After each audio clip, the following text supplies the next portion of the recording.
Stephen King once wrote that nightmares exist outside of logic, and there's little fun to be had in explanations. They're antithetical to the poetry of fear. In a horror story, the victim keeps asking why, but there can be no explanation, and there shouldn't be one. The unanswered mystery is what stays with us the longest, and it's what we'll remember in the end. My name is Alan Wake. I'm a writer.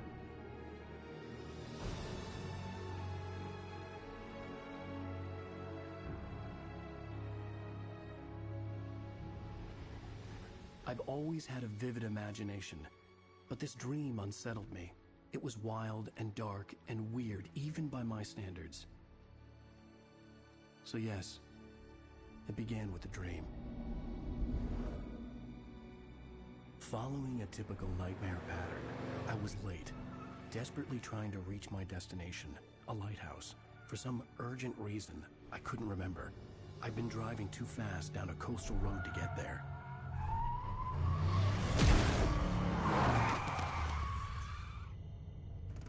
I'd seen the hitchhiker too late.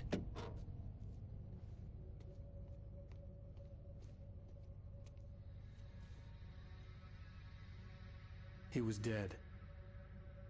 I was convinced they'd put me in jail and I would never see Alice again.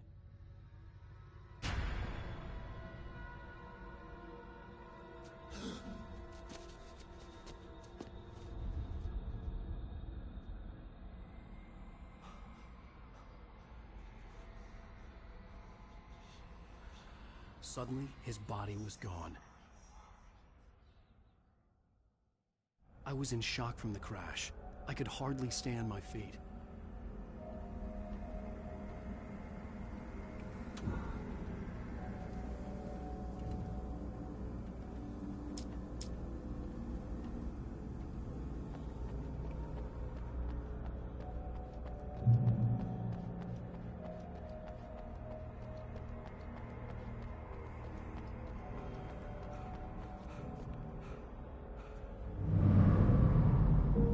To go to the lighthouse. I knew there was something important waiting for me there.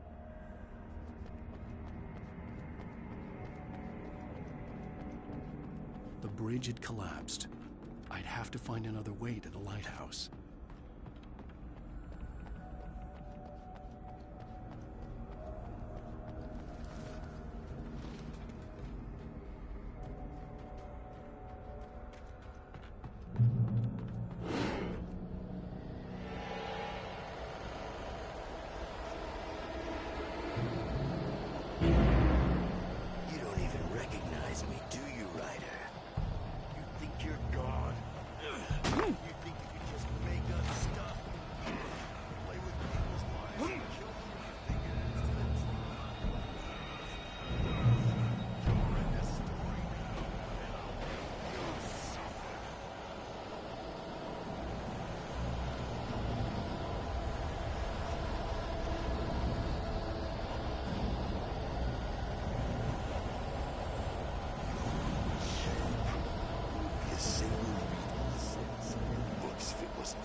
Another one of your shitty stories, 'cause I'm gonna kill you.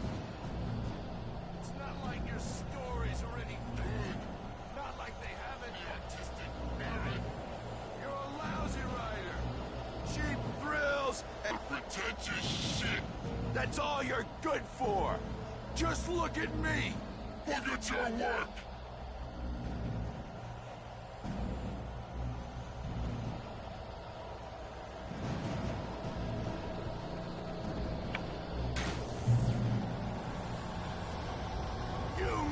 Your deadline! Damn.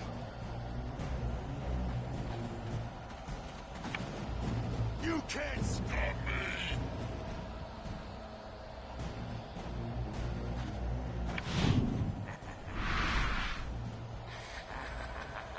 I realized that the hitchhiker was a character from the story I'd been working on. How does it feel to die by the hands of your own creation?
There was no way out.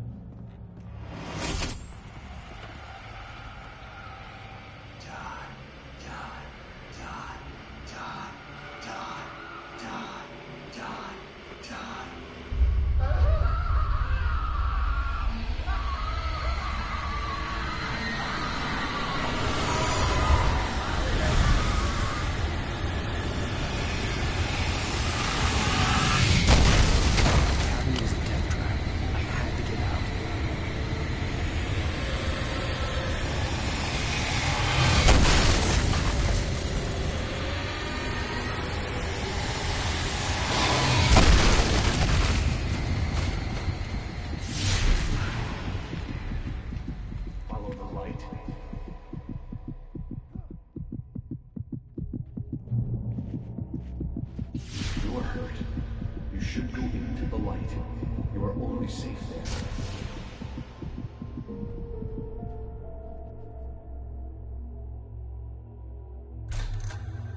Well done.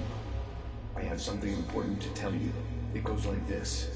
For he did not know that beyond the lake he called home lies a deeper, darker ocean green, where waves are both wilder and more serene. To its ports I've been. To its ports I've been. Do you understand? No. Follow my light.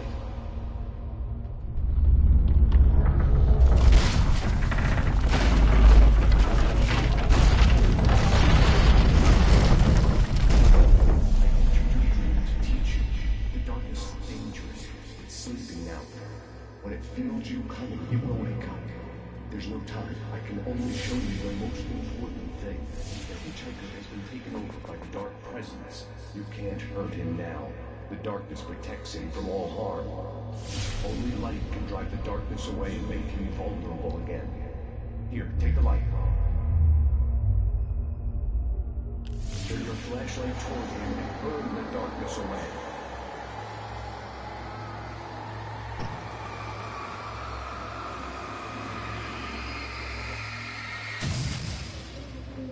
You did it. Now the darkness no longer protects him, but it's still inside, controlling him. He can't be saved. He's still a threat. He is still your enemy. Here, take the gun. Now you'll die.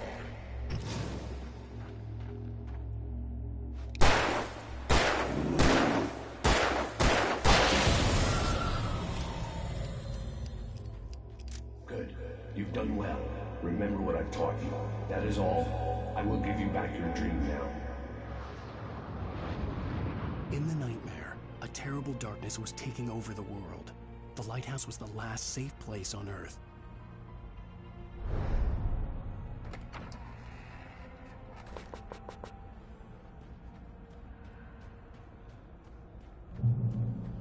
You led me this way, and now I'm gonna kill you.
can keep this up forever!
Shh, baby. Just another nightmare. Everything's fine. You dozed off. Right. Anything more than dozed off would be news for everyone. Cheer up, handsome. We're here.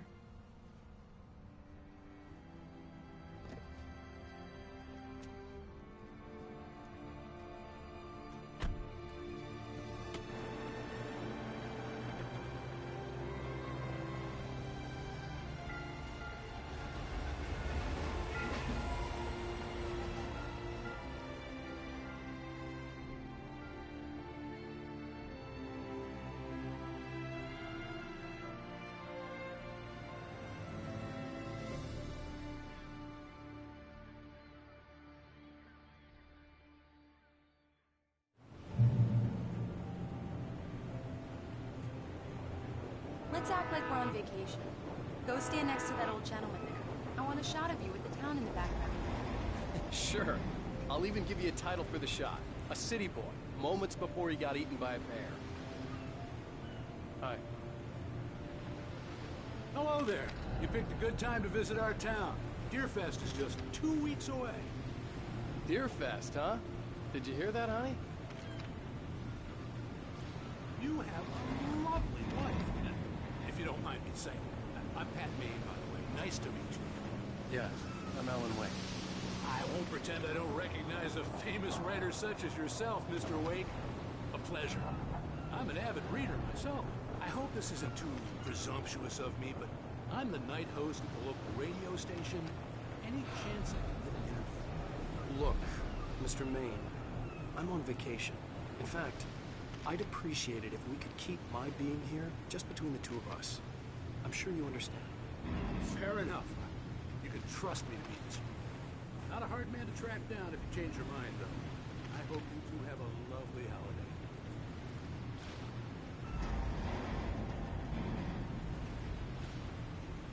Very nice. I got a couple of really good ones. I see you made a friend. That's cute. Right. Yeah? Hey, bestseller, how's my favorite writer? Are you there yet? Barry. Yeah. We just got it. Are the locals giving you trouble? Just say the word and I'll hop on a plane and come make sure that you're left alone, Al. No, Barry, we're fine. Great, great. Just want to make sure you can relax and recharge. So, how is the place?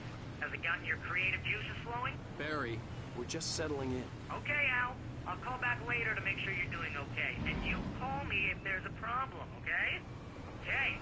Just looking out for you, buddy. Talk to you later. I love you too, Barry. You know he's going to be calling you every 5 minutes. Barry is Barry. I can always turn off the phone. What did I tell you? Text message from Barry. He says hi to you too. Alan, we're here. Come on, let's get back to the car. We need to stop at the local diner to get the cabin key from the landlord, a Mr. Carl Stuckey. He's waiting for us. I'll go fill her up while you get the key. I'll pick you up here in, say, 15 minutes? Sure. Alan, thank you for coming here with me. I love you too. Go on. I'll promise to behave.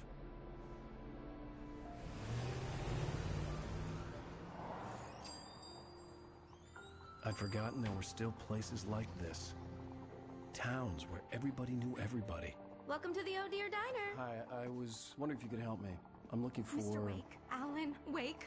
Oh, God! I am your biggest fan. I know people say that all the time, but I really am. I'm glad to hear that. Rose. Rose, I'm looking for Mr. Stuckey. Carl Stuckey? Carl? Oh, of course, Mr. Wake. He must have gone to visit the restroom. He'll be back in a moment. I can't believe it. I've got all your books. I got the cutout from the bookstore when they took it out of the window. And you keep it here. Well, okay. Good for you.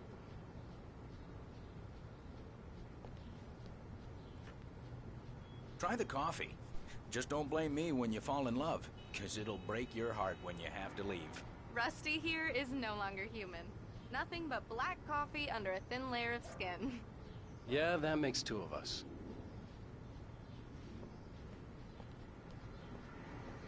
Do me a favor, Sonny. I could really use a tune right now. Coconut, number 6 in the jukebox. I'd do it myself, but both of my legs have gone to sleep. Bad circulation. Yeah. Are you serious? Coconut again? You disgust me. Call yourself a rocker. Unbelievable. Ah, it does that. Get stuck. Yeah, you need to give it a good solid whack.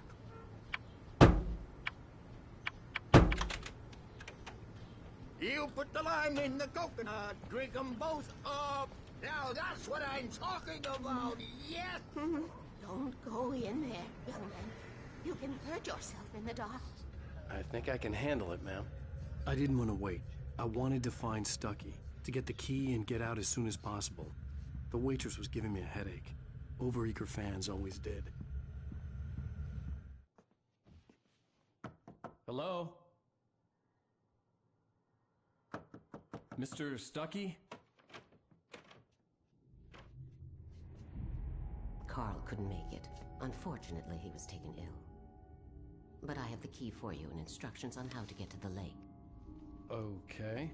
I wish you a good stay in my cabin. I'll come by later to check how you've settled in. And to meet your wife. I insist. Thanks.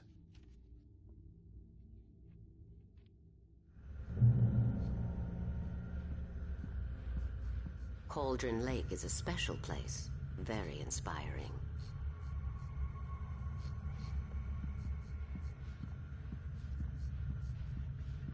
You got lucky this time, young man. You can hurt yourself in the dark. This really ought to be fixed, and then I must remind Sarah to change the lights at the station. It's been too long already. Even that sounds better than your singing. Are you all right? Splendid, splendid! Damn hernia. It swells up like a balloon if I lift anything heavier than its spoon. Yeah, splendid, splendid. It's been a long time gone. Good to see you. Hey, you wouldn't happen to have a bottle on you, would you, Tom? I wish. The Andersons, they're, local musicians. We're waiting for Dr. Hartman to come pick them up. They wandered off from his clinic at the Cauldron Lake Lodge.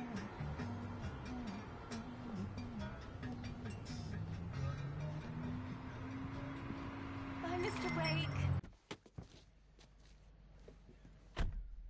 Mission accomplished. The key and the directions. My hero. I got some flashlights, just in case. Hey, wait! Mrs. Wake! Your keys!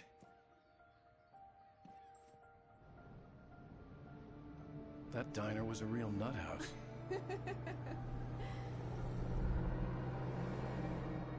Can you believe this place? This would make a wonderful setting for a book. We're supposed to be on vacation, Alice. I'll figure it out when we get back home, okay? Okay. We can talk about this later. Batman here on KBFF. I didn't want to talk about it. I wanted to bury my head in sand. Here's another one of my favorites to go with it. Once upon a time, I was a successful writer, but that was a long time ago. I hadn't been able to write a word in 2 years, not since my last book. And now the weather. It's gonna be a clear night, so you folks in the big city might want to look up every once in a while, see those stars winking down at you. It gets pretty dark out here, but they'll light your way.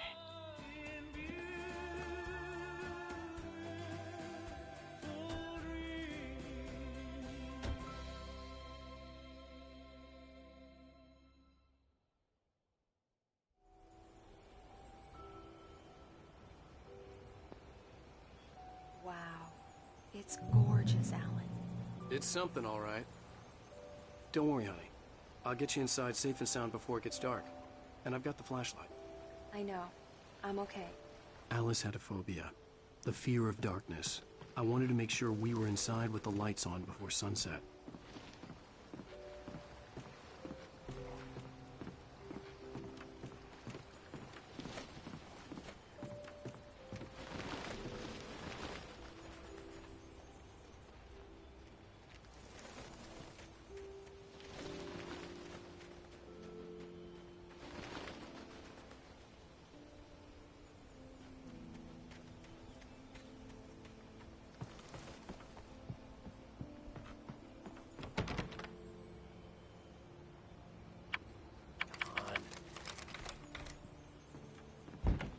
It's dark in there. We need lights. Can you figure out how to get the power on, honey?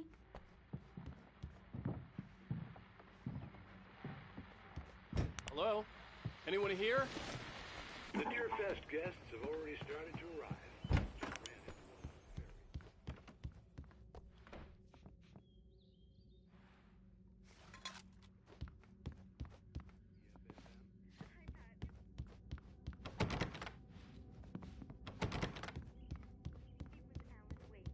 The power cable goes to that shed over there.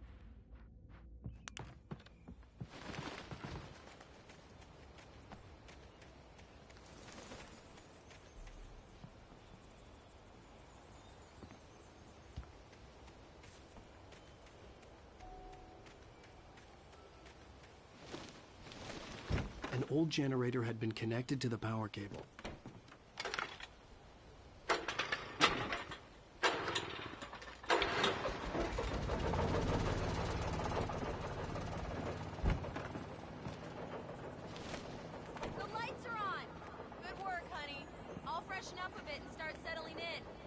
Okay, I'll look around a bit.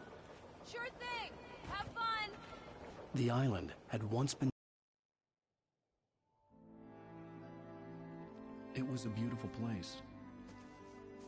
I told myself I could rest here, sleep here, and forget about my work.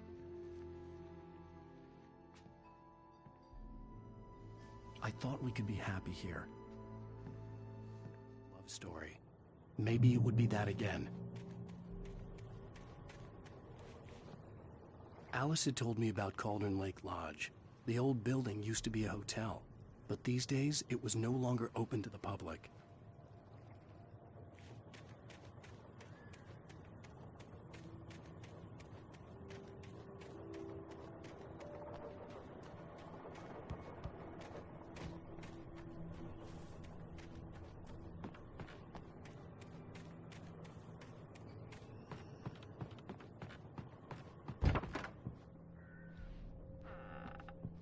Alice?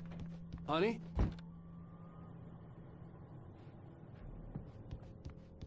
Alan, I'm upstairs. I have a surprise for you.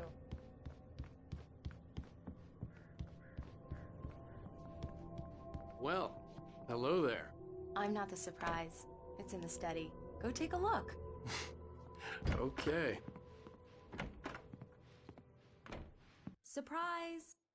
Alice? What is this? I guess I have a small confession to make. I thought maybe you could write here that a change of scenery would get you past... Damn it, Alice. Everyone Hey, just hear me out. There's a local doctor, Dr. Hartman. I read a book of his. He has a private clinic here. He specializes in helping artists. Maybe... So now you want to get me committed? No, it's not like that. That's not... Alan? Alan? Just don't! I don't want to hear it! God damn it, Alice! God damn it! I knew she wouldn't follow me in the dark. I needed some time alone to think things through.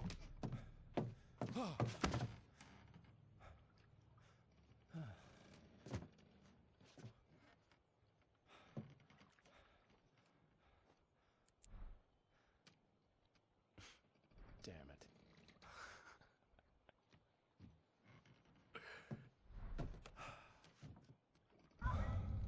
Alice? Alice? Alice! The cabin had gone dark. All the lights were out. Alan! Where are you? Alice, I'm coming! It's all right, I'm coming! No! What the hell? Alan!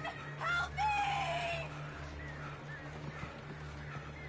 Alan! No! Alice? Alice?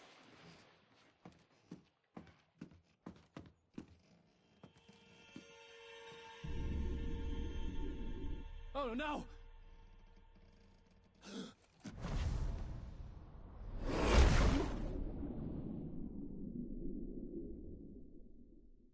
Keep going, Alan. Wake up. Alice?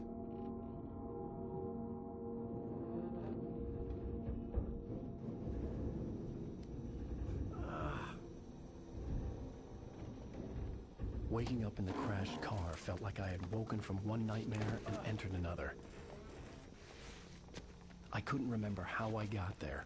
All I knew was that something terrible had happened to Alice. The phone was dead. I'd have to find help on foot.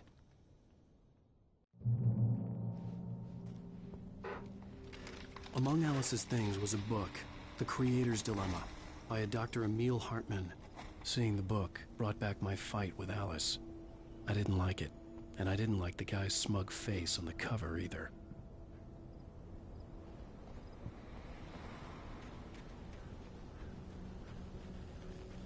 The gas station was my best bet. They'd have a phone I could use. It looked like a long hike through the forest to get there.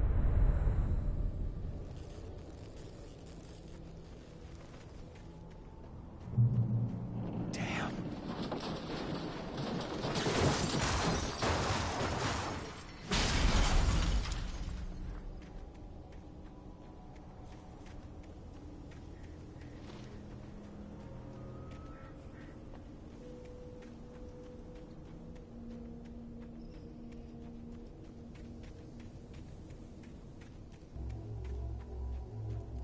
Hello?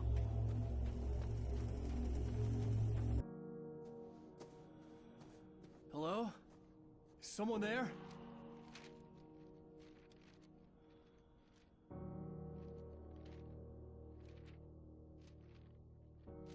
The loose sheets of paper were pages from a manuscript entitled Departure.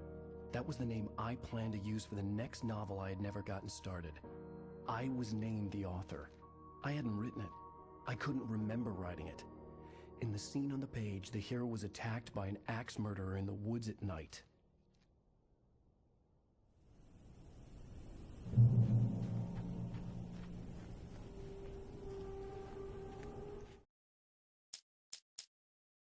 Departure by Alan Wake. The man turned to face me. His face was covered in shadows. It was hard to make him out in the darkness of the forest that surrounded us, but the axe he lifted was plain to see. It glistened with the blood of his victim. He grinned madly. The shadows were alive, distorting his features. It was a scene from a nightmare, but I was awake.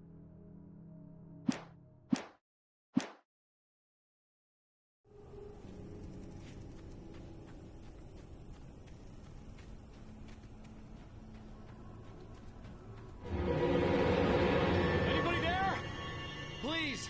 I've been in an accident!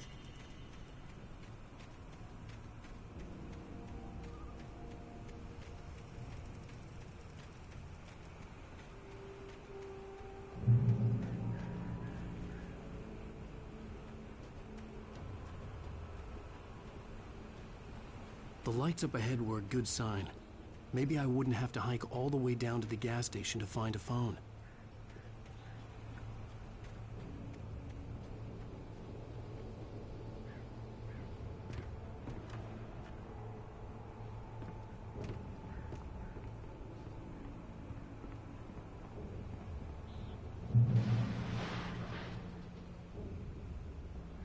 Anybody there? Please! I've been in an accident!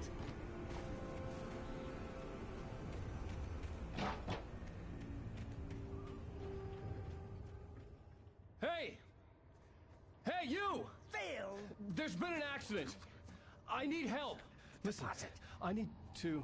Premium cabins for rent in... Oh, hell. Carl Stucky. Pleased To meet you. Non-refundable reservation deposit required. Fair and square. Fair and square.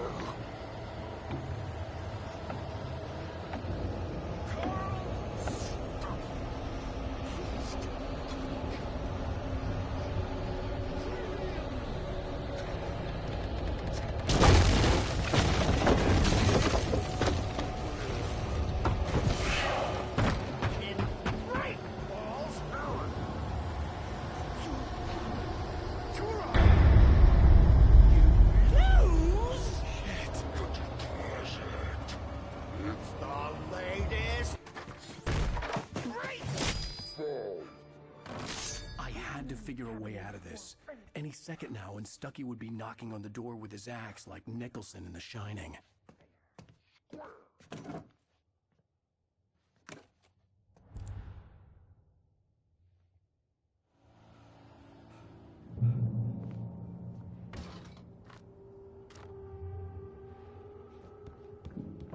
During your trying walking. It's the latest thing in Yes. testimony. Bright Falls Sheriff Station. Homie, Hello? One stone. You can see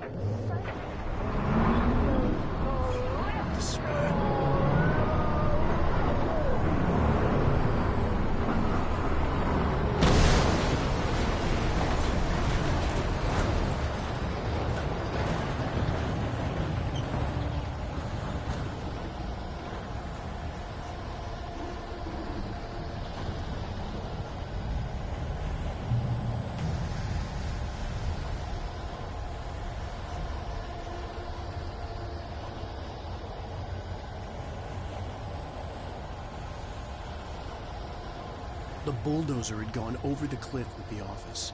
I hoped Stucky had suffered the same fate, but I wasn't planning on staying to find out.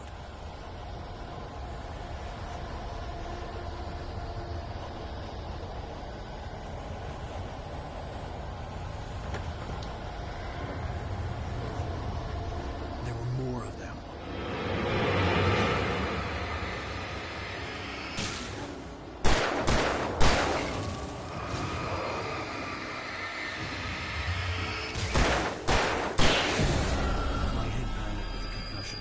I'd never fired a gun outside a shooting range, and now I just killed someone. Or something. There were no bodies. They just disappeared. If I was dreaming, it felt real enough to make me sick.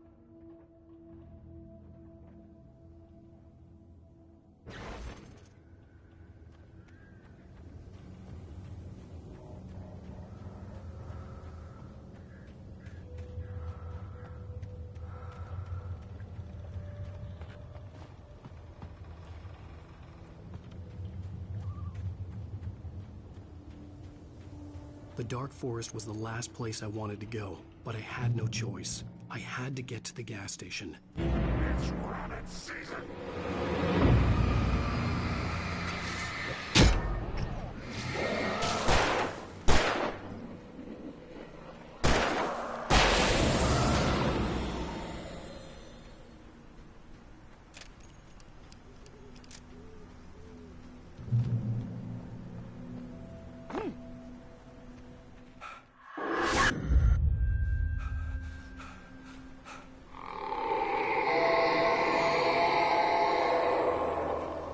What the hell was that?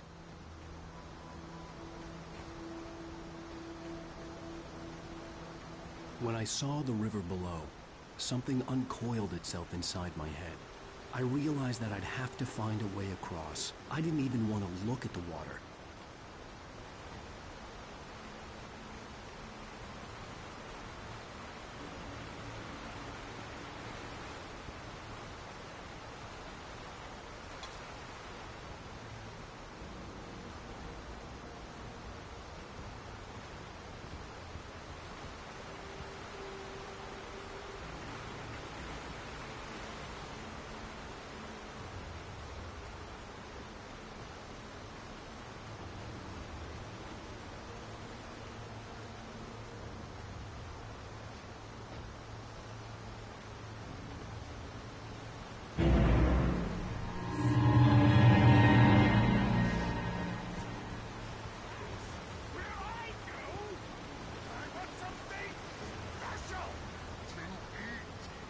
Stucky was still out there, in the dark, stalking me.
The staircase was broken.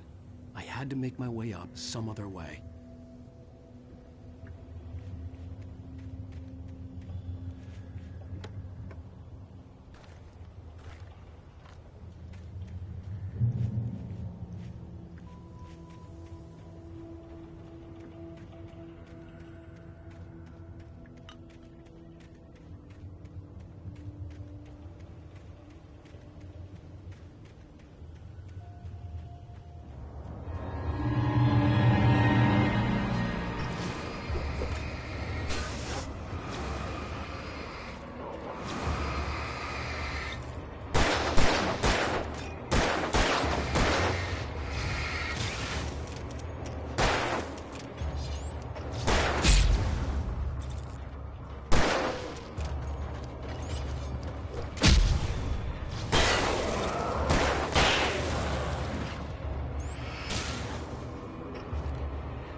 I heard them before I saw them, swooping down from the sky and screeching as they came. I spun around just as the cloud was upon me. For an instant, I stared into 100 dead eyes, black pearls glittering in the darkness. I raised the flashlight and the swarm exploded like fireworks. Feathers burned, turned into ash. I couldn't hear my scream above theirs.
was just outside for a breath of fresh air, and what a night. I know most of you are probably in your beds by now, but if you're still up and around, take a moment. Step outside for a spell and breathe in deep. The weather's absolutely still. The sky is crystal clear. It's like...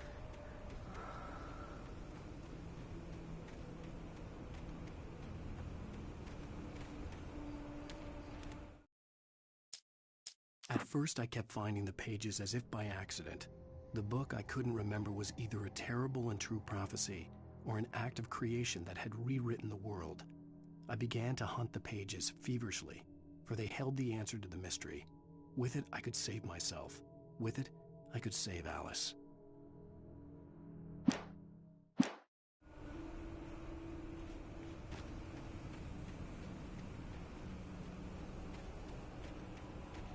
The gas station was closer now, its light welcoming in the darkness. Paul makes the best dogs in the state. Belly Burster is the best with no coat. Monster Dog is second best. The famous dog is...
I stepped into the gas station's garage. It was dark and quiet.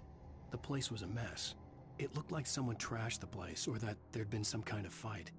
Light spilled into the room through an open door at the back, and I made my way toward it. Without any warning, I was blinded by a bright light. An old portable TV on the shelf had come alive by itself.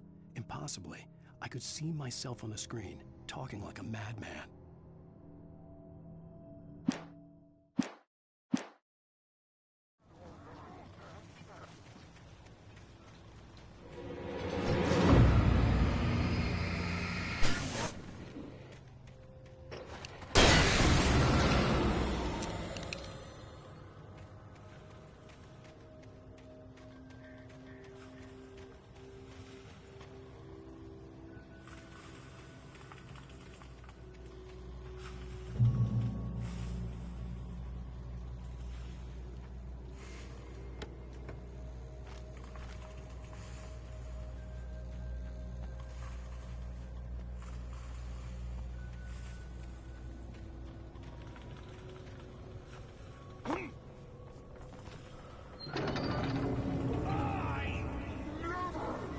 Salad, though. A man like me needs a hefty meal. That's for today.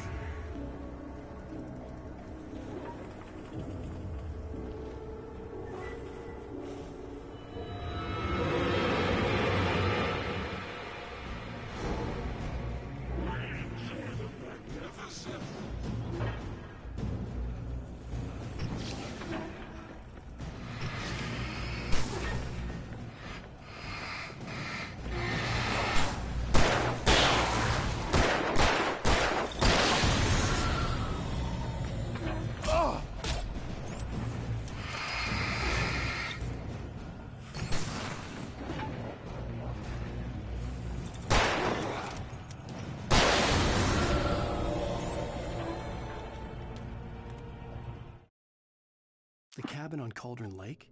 She asked. The sheriff looked at me suspiciously. The early morning light flooded through the office windows.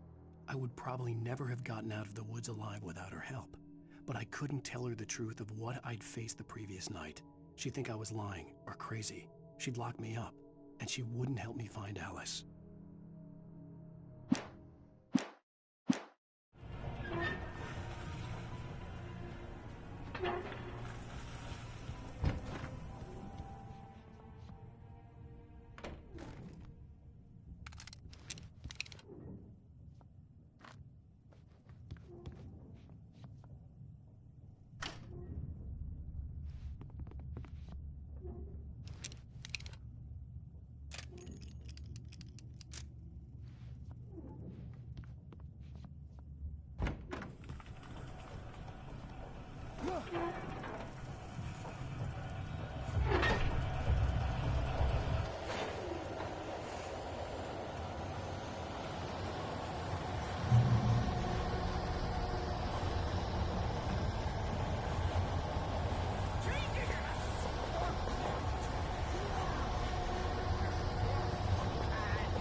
Stucky's body vanished, leaving behind only a lifetime of nightmares to come, assuming I'd reached the lights of the gas station alive.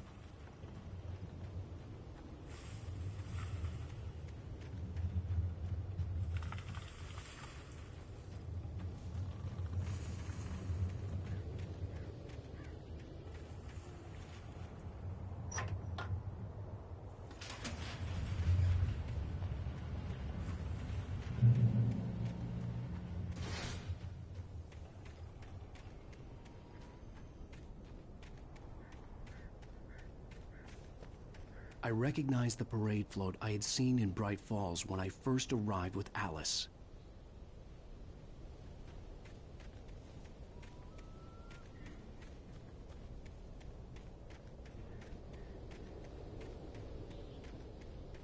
After the insanity I had just experienced in the darkness, the lights of the gas station felt comforting.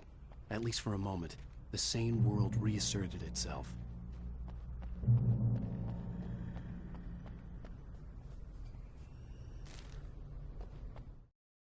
Stucky spat on the garage floor and tried to shake the cobwebs from his head. Ever since the couple never showed to pick up the keys, things had been fuzzy. Something, a feeling, caught his attention. Stucky looked up and stared as his brain tried in vain to process the horror before him. He stumbled back, knocking over a can of oil. A black pool spread across the floor while he struggled for a brief moment, then let go as the unrelenting darkness engulfed him.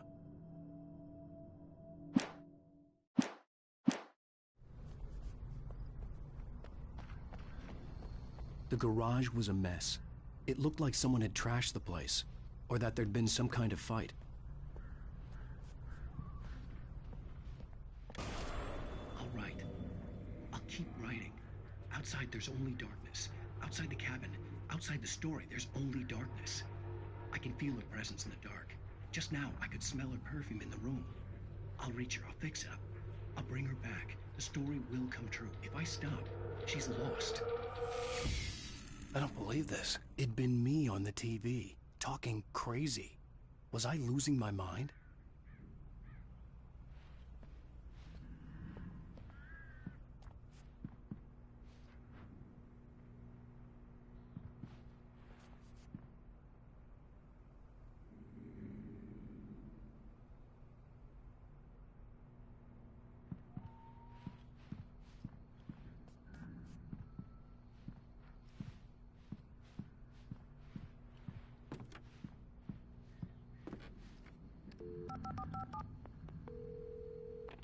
Bright Falls Sheriff Station.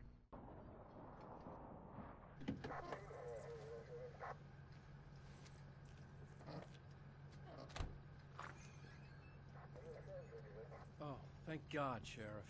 Sheriff Sarah Breaker, you are... I'm Alan Wake, but listen, I was in a car crash. My wife, Alice, she's missing. Calm down, Mr. Wake. We were staying in a cabin on the island, on Cauldron Lake. There's no island on Cauldron Lake, not since the big eruption in the 70s. Please, I can take you there, okay? You look like you've taken a pretty bad knock to the head. Are you okay? Listen. We'll figure this out.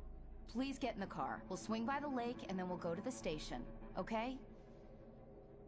Mr. Wake, have you seen Stucky, the guy who owns this place?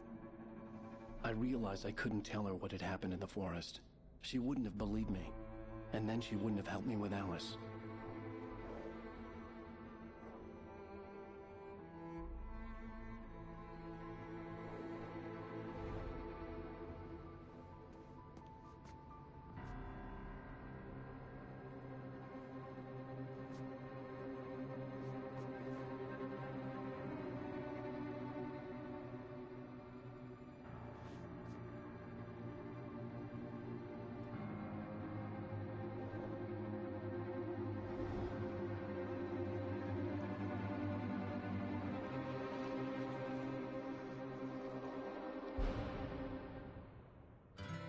A candy-colored clown they call the Sandman tiptoes to my room every night, and just to sprinkle stardust and to whisper, go to sleep, everything is all right.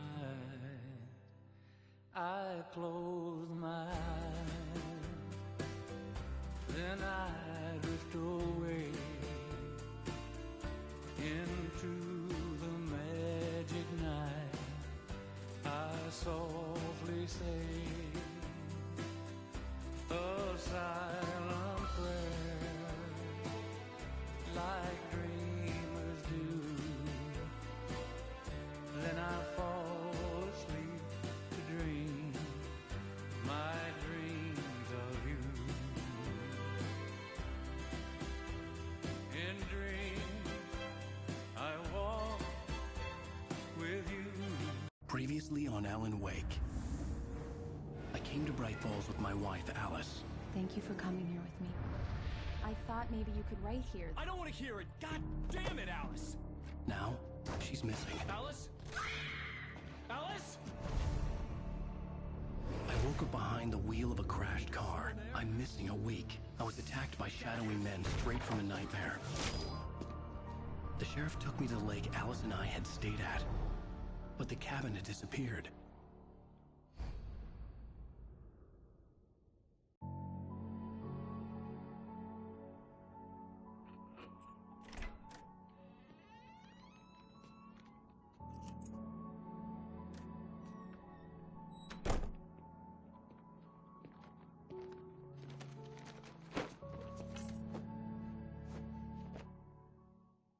Honey, I'm home. Back here, sweetie. How was it? Worst weather I've ever seen. You should put some coffee on. It'll warm you up. Hey, handsome. This is gonna be a long night, but these shots are turning out great. I guess you're gonna need that coffee then. I'll go put it on. Coffee's on. Great, thanks. I'll need it if I'm gonna finish this by tomorrow. Oh, hey, I just finished those cover mock-ups. They're on your desk. Tell me what you think. No kidding. I didn't think you'd get them done this quickly. On occasion, I can perform all sorts of miracles, my dear. Oh, really?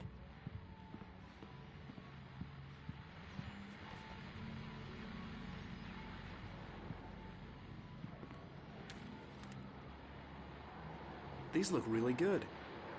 Oh, sure, until Barry gets his hands on them. Which, by the way, will happen over my dead body. The last time was the last time. Oh, and speaking of Barry, he called. Alan! Alan, please check the fuse box. I'm right here. I'm on it, honey. Please hurry! Honey, it's a power outage. I've got the flashlight. Okay. Hi. You okay? I'm sorry. It just really spooked me. Don't worry. We'll just break out the candles. I know it's stupid, but it's just... Especially when I'm not prepared for it, you know? It gets to me. I love you. Tell me a story, writer. Okay. I used to have these nightmares when I was a kid. The dark really spooked me, too. When it got really bad, my mom gave me this old light switch. She called it the clicker. The clicker, huh? Yeah. If I ever got scared of the dark, I could just flip the switch and a magic light would scare the monsters away. Oh, sure. Here it is. Alan. Maybe it'll help you, too. Yeah, nice story, writer boy. You made that up right now, didn't you? No. Seriously. I love you, even if you are a liar. Thanks for this.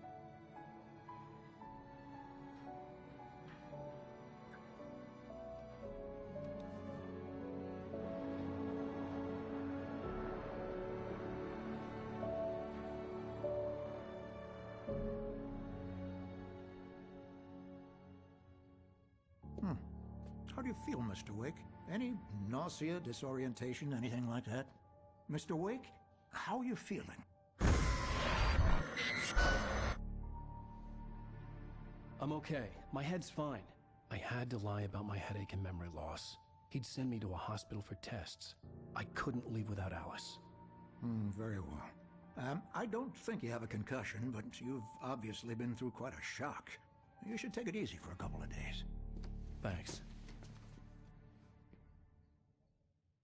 Well then, Mr. Wake, we're done here. If the pain gets any worse or you experience any other symptoms, you should come see me. I'll let you get on with it then. Sarah, Sheriff Breaker, is waiting for you. She's very good at her job. I'm sure she can locate your wife in no time. Doc Nelson was the image of a small-town doctor. Sheriff Breaker had called him to the station to take a look at the cut in my head.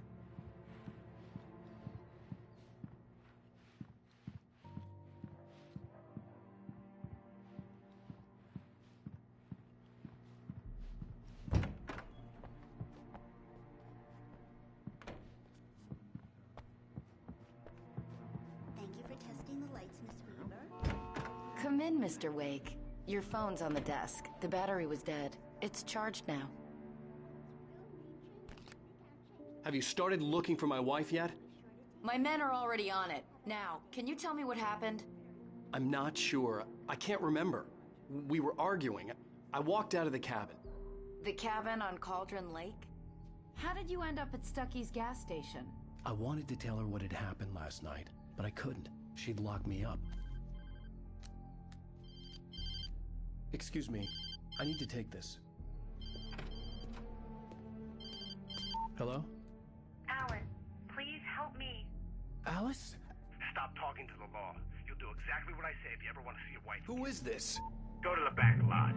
There's a hole in the fence on the left. Look inside the junker. I left a little something there to convince you we're all on the same page here. After you ditch the cops, you're gonna meet me in Elderwood National Park. There's a spot called Lover's Peak. Midnight. Don't do nothing stupid, pal. We're watching you.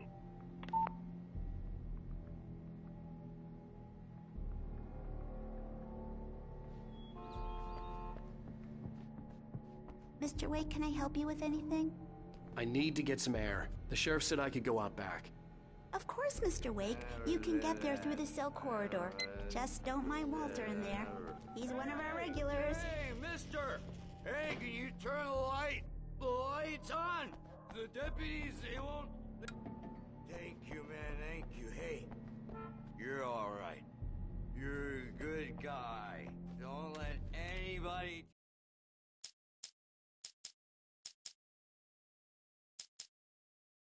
It's true what they say about the fall and the sudden stop at the end. I'd lain here in the snow while the lurid chain of scenes that had led me here kept playing in my head. A rerun of my own private snuff movie. A memory of my corpse. Alone at my own wake. Thinking in metaphors again. The femme fatale was gone. Only a sour taste remained of the kiss that killed me.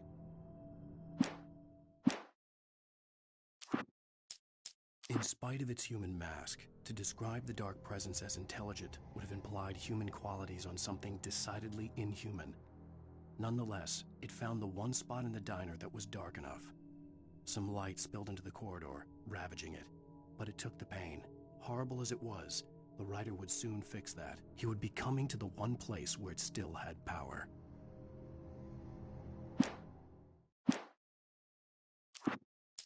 This was a late goodbye. 13 years after I'd gotten my revenge, it had finally caught up with me. It had been a long time to bear the pain. My blood painted the snow red.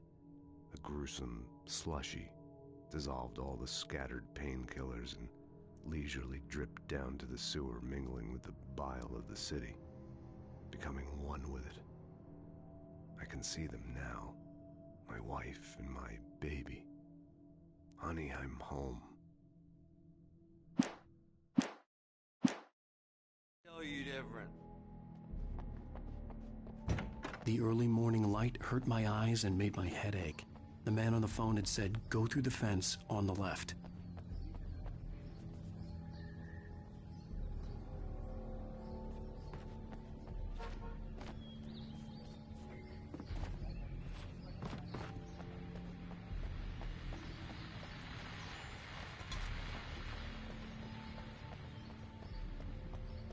The caller had told me to find a hole in the fence behind the police station. There was something for me in an abandoned car.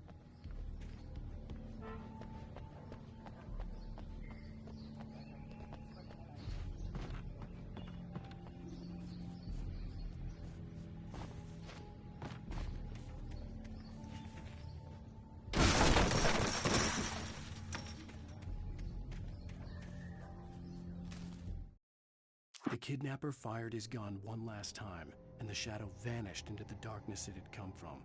See? Nothing to it, Wake. The thought of Alice in his hands was revolting.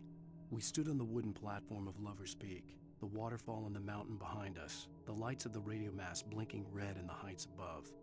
I fought with the urge to take a swing, force myself to speak. Let's cut the act now. Where's my wife?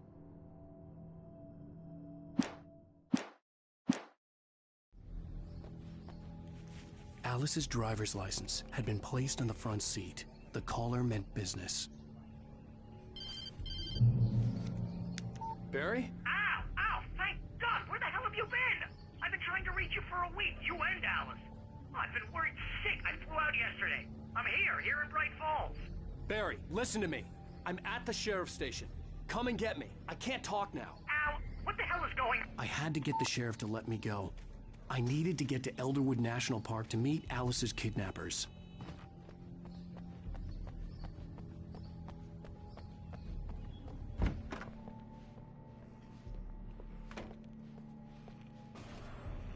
A writer is a light that reveals the world of his story from darkness, shapes it from nothingness. The way a sculptor carves a statue from a block of granite. If I stop, the world I'm making dies. Darkness will reclaim it. It's a long, hard journey into the dark. Alice's life is at stake, but I can't think about that, or I'll lose it. The dread lingers at the edge of perception. I'll push on. Anything is possible here. I'll write the story. I'll save her. Marvelous, Sarah. I just wanted to settle all the damage the Anderson brothers might have inadvertently caused on their recent and regrettable little outing. They are not accountable for their... Alice looked through the viewfinder, lining up the shot. Cauldron Lake was breathtaking. Something caught her eye. A figure standing in the shadows behind the cabin, like a thin woman in a black dress. She lowered the camera and looked again. No one there. Just a collection of bushes that looked vaguely human-shaped.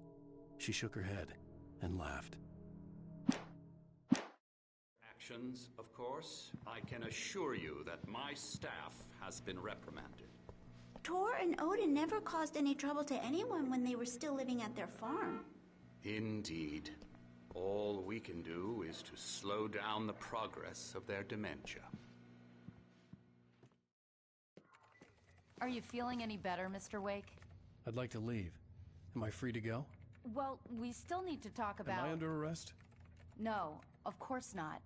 But I need to know where you'll be staying so I can get in touch with you. I'd avoid the motel. The Majestic is known for its roaches. The cabins at Elderwood are pretty nice, though. That sounds perfect. I'm Dr. Emil Hartman.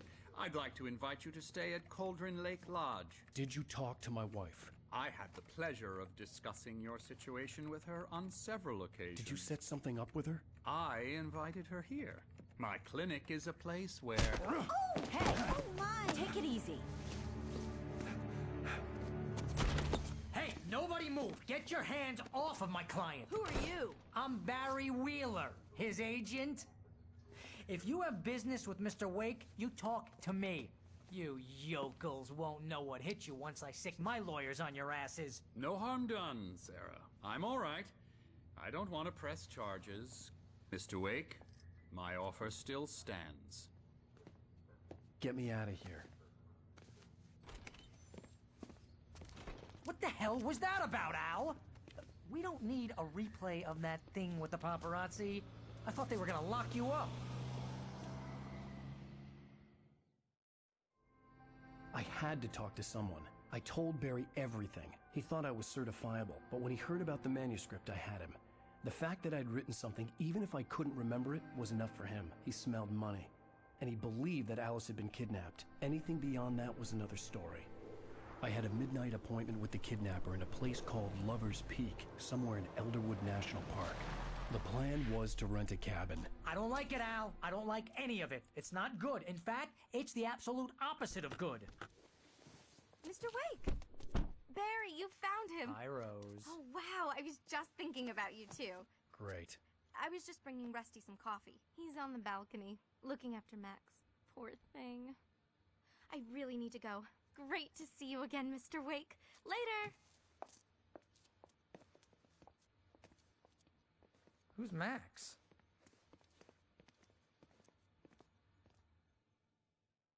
What an airhead. Jeez, Mr. Takes a swing at everybody. This is not her fault. She's a very nice girl and, more importantly, a fan. She even has a fan site dedicated to you. And she was very helpful when I was looking for you.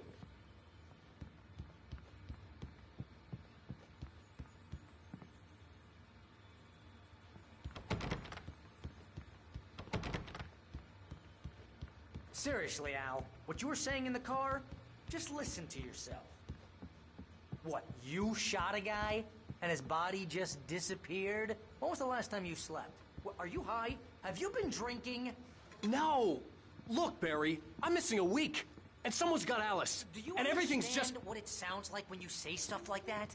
Don't get me wrong, it's a good story, could be a bestseller. But when you start confusing fiction with reality, you're buying yourself a ticket to the funny farm. Wait here. Easy there, boy. I'm almost done. Hey, Rusty, right? You rent cabins. Oh, Mr. Wake. I'd shake your hand, but mine are kind of full here. Actually, I'm sorry about this. Would you mind grabbing the registration form from the desk? It's just across from Bucktooth Charlie. Seriously, Al, you can't just go and meet a kidnapper. Those situations always end up in disaster. You gotta talk to the cops. She's my wife, and it's my call. Can we talk about this later? No. This whole thing... Listen, you hit your head. I think this is the form you wanted. And here are the keys. Okay, you're all set, Mr. Wake. Glad to have you staying here. Thanks. Can you tell me how to get to Lover's Peak? Oh, sure. It's at the end of the nature trail. Just follow the paths, you'll get to it eventually. It's an easy walk. Nice spot, too. If you're trying to pull a joke on me, freak me out, it's working. Ha ha, let's have a laugh on Barry. Well, you had me going there real funny, Al. You can quit it now.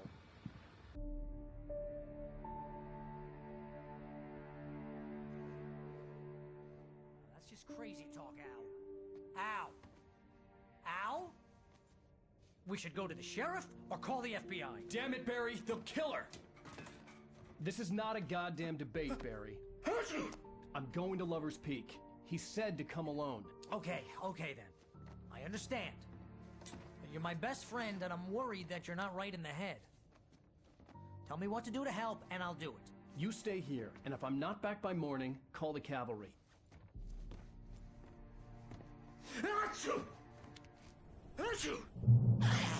Just be careful with the natives, Al. These yokels are dangerous. Everybody hates a tourist, or it'll be deliverance all over again.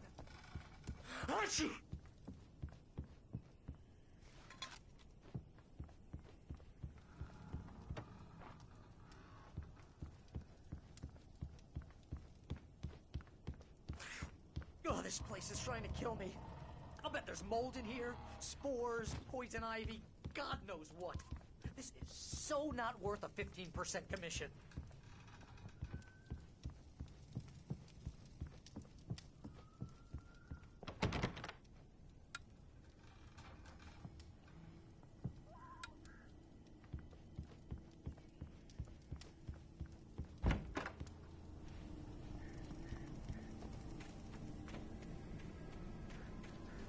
I'll wait here, Al. I'll hold down the fort.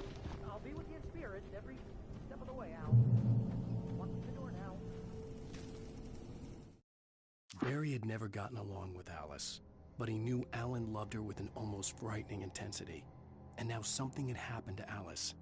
And here was Al armed with a gun and saying things people got put in padded cells for. It was as if his friend had experienced a massive psychotic episode and was now totally disconnected from reality. It scared the shit out of Barry.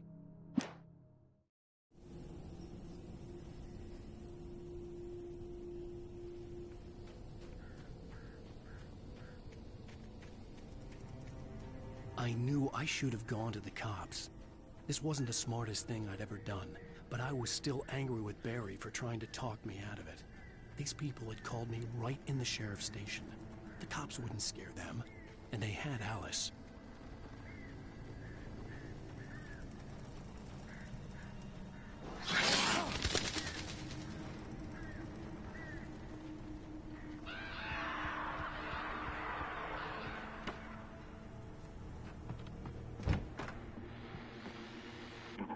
Welcome back to the show, folks. As promised, our very own Dr. Nelson has just parked his rear end in the studio. Doc, what's your Deerfest plan like?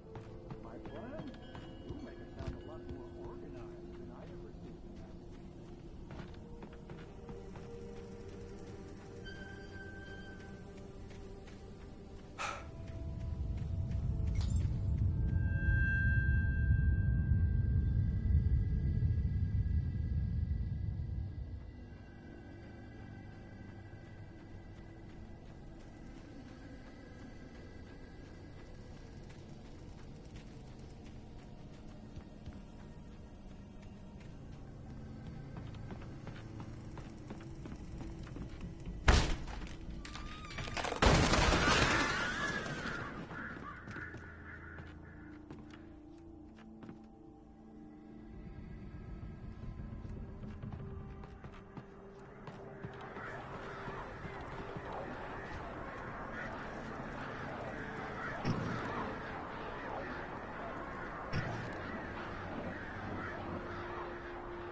The air in the visitor center was heavy with an awful smell, as if some rotten drowned thing had crawled up from its grave. Rusty kept coughing blood. My eyes were drawn to the twisted shape of his broken leg. The attack had been vicious. Max whined in his cage. Rusty's eyes were wild with fear and terror. He gasped. "Mr. Wake, it happened just the way it was on that page."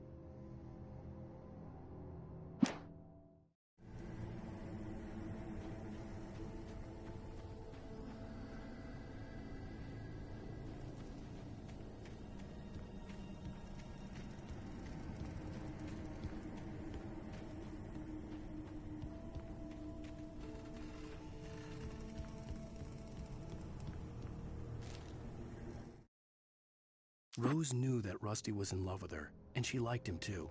She liked him a lot. He taught her to dance, and life had certainly taught her the value of a man who was gentle. He treated her well, made her smile, made her feel good. But Rusty wasn't the prince of her dreams, and that tended to underline the unbearable truth. She was no closer to that Hollywood magic than he was.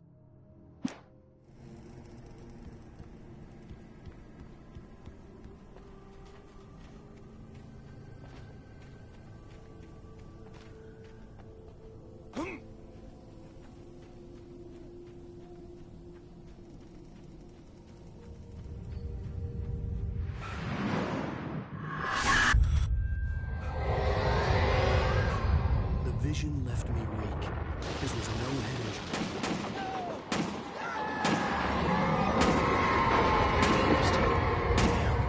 Rusty, hang on! Oh God! I'm coming! Please, help me!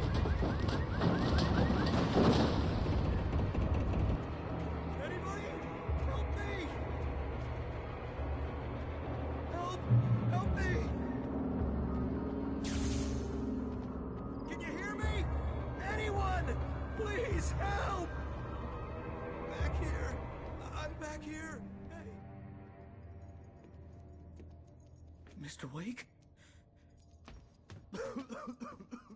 Oh, hell. It happened just the way it was on that page. I found. Came true. It knew. So dark. It'll come back for me. You must... The lights. In the office. I have the key. Okay, Rusty. Hang on. I'll be right back. Whatever did this couldn't be far. Rusty had found a page from the manuscript. It would help me understand what had happened.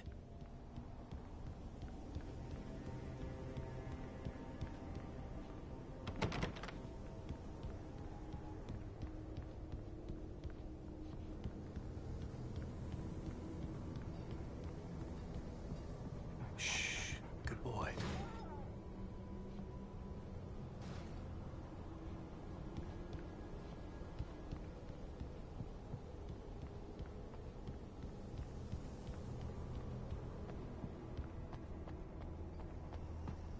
The only way to make sure that Rusty was safe was to get the power running and the lights back on.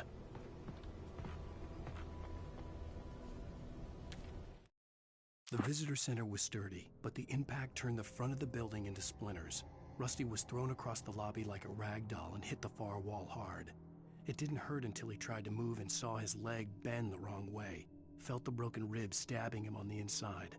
Rusty howled in pain and fear, suddenly afraid to die alone.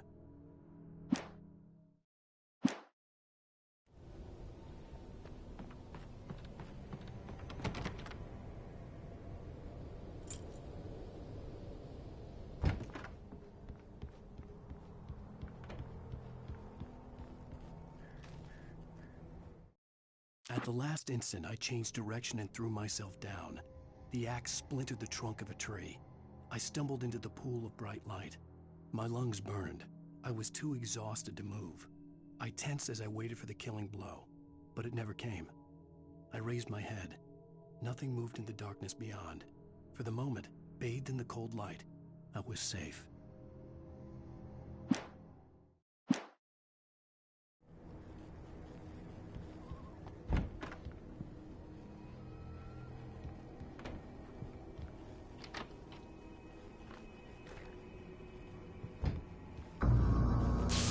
Too late. Someone had destroyed the circuit breaker. There was no way to get the lights back on.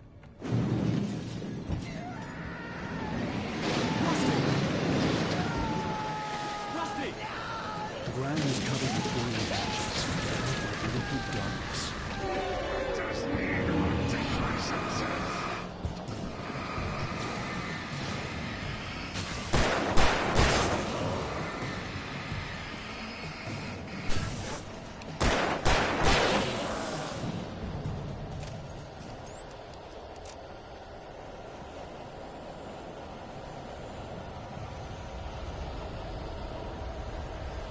Something had torn a mammoth-sized hole in the wall.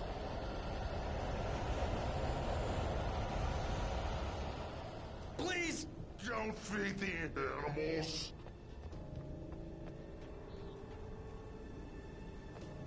Fishing is only permitted for those visitors who purchase a park fishing license.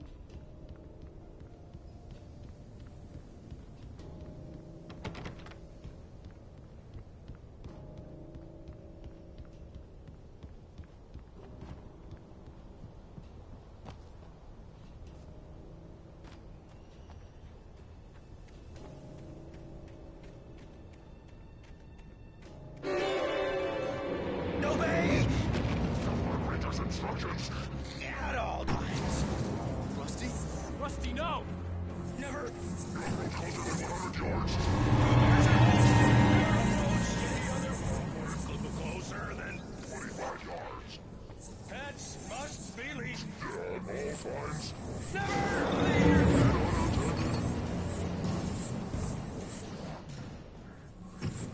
It is against the law. Run the sword!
Forget about it, Barry. It's just me going crazy.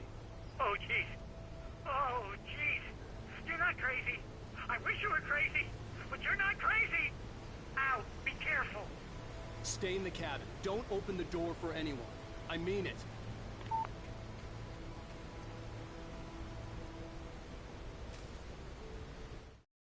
In that last instant of consciousness, Rusty thought about Rose.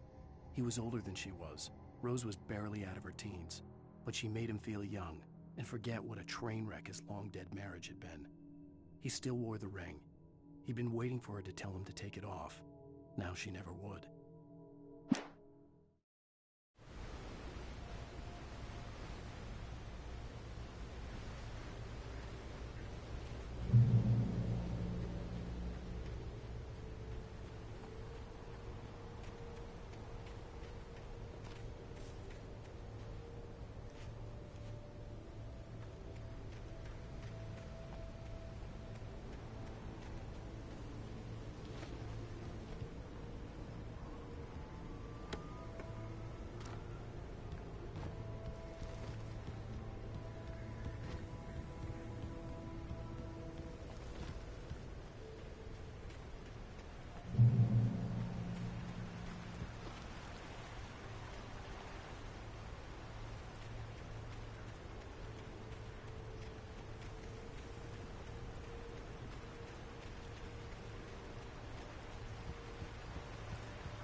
Lover's Peak was at the far end of the nature trail.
I turned the corner, afraid of what the flashlight's beam might reveal.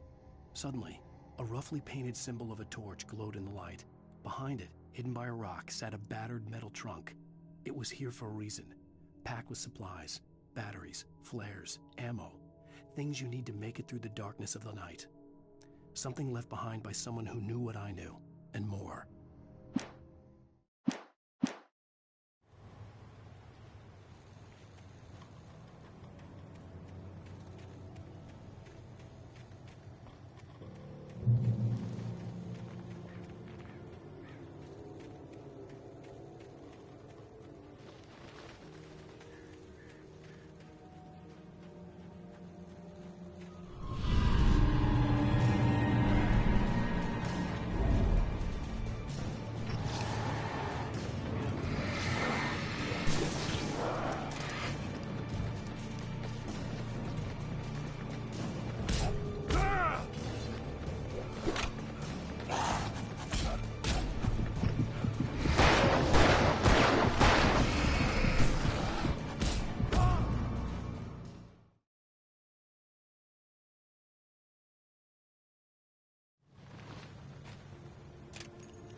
on, we gotta get moving. More of them coming.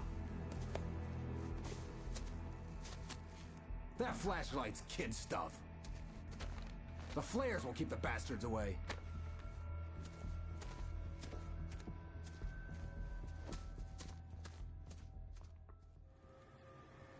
You can see them too? Hell, of course I see them. Come on, we gotta move. Why? Because that's the way the story goes. Yeah, but... Let's move! I lost my gun back there.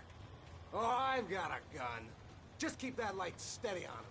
It took a moment, but then I recognized him. He'd been on the ferry when I first arrived here with Alice. He knew my name. We were headed in the direction of Lover's Peak. There was no way this was a coincidence. He was the kidnapper. Come on, Wake! You better keep up!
Stairs, Wake.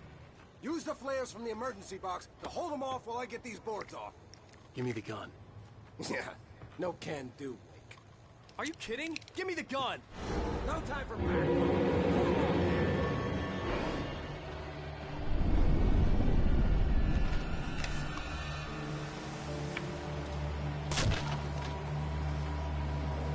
Just a little longer. Scare them off.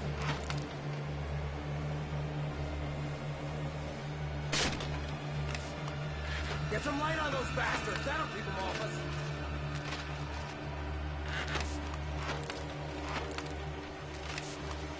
Just a little longer. I almost got it. Okay, it's open. Move it or lose it.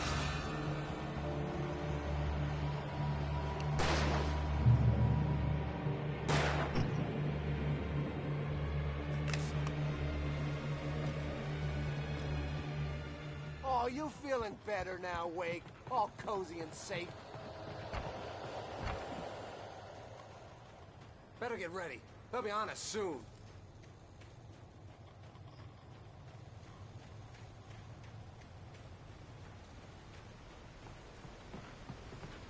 This is it, Wake. The last stand. There's more flares here. Get ready. We fight them as long as they keep coming. Give me the goddamn gun! They're coming! That's not how this goes. Get with the program, Wake. What I got for you?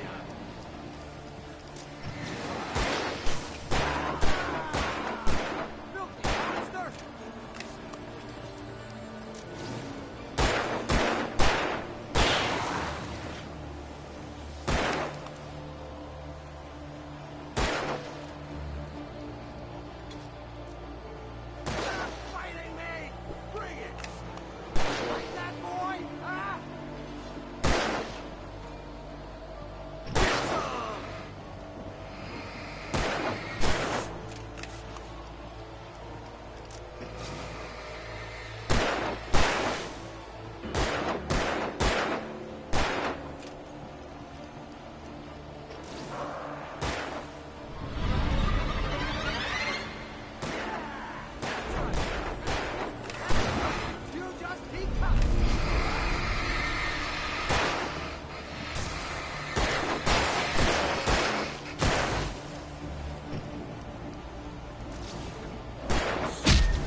stand.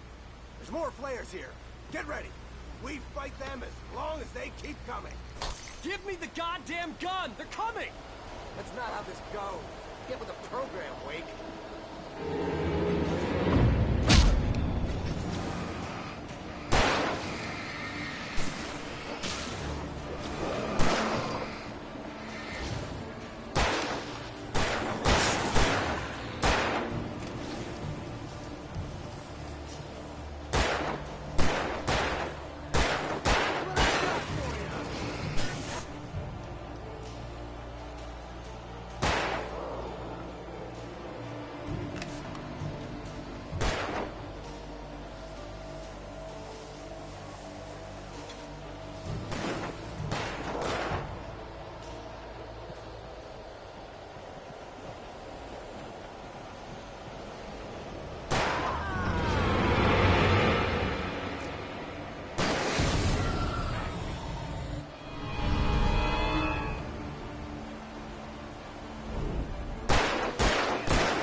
Let's cut the act now.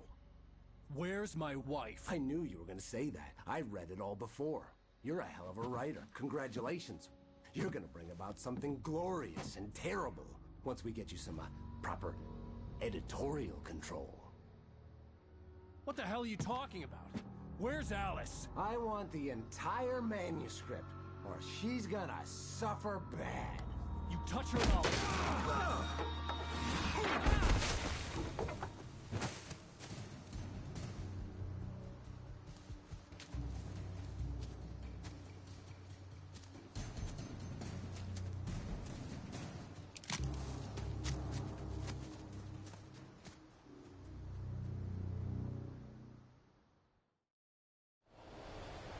You're gonna give me the manuscript or you'll be sorry!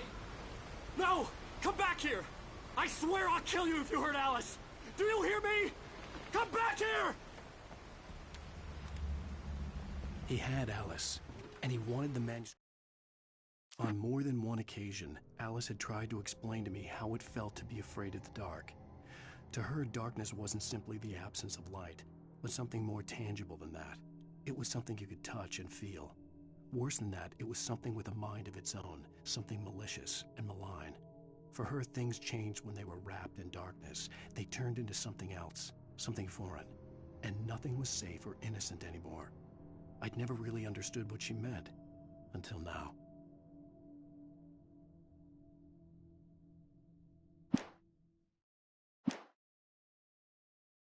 Because he thought it held some magical power, but I had no manuscript to give him. I had to get back to Barry and figure out my next move.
I had heard the plane fall.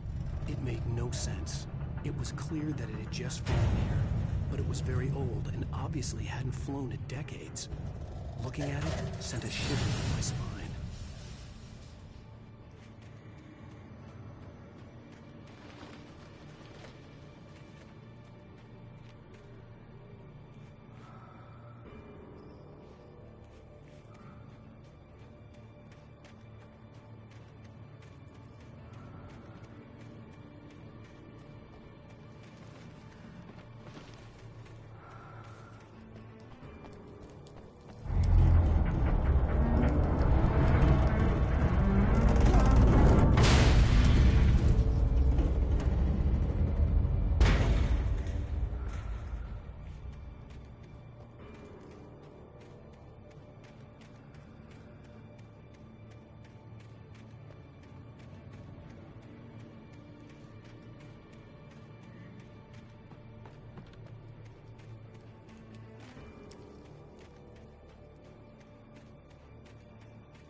Agent Nightingale didn't want to be in Bright Falls.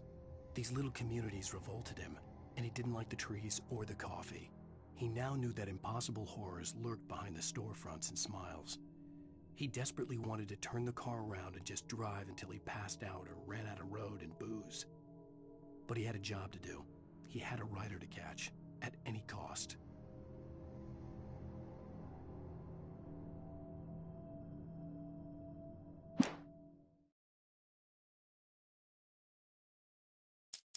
The night had been one desperate situation after another. I was exhausted, and my body felt as though it had been chewed up and spat out. The flashlight was heavy in my hand, and each pull of the trigger sent a painful shock up my arm. But I was finally out of the woods, and things were looking up. That's when I heard the chainsaw.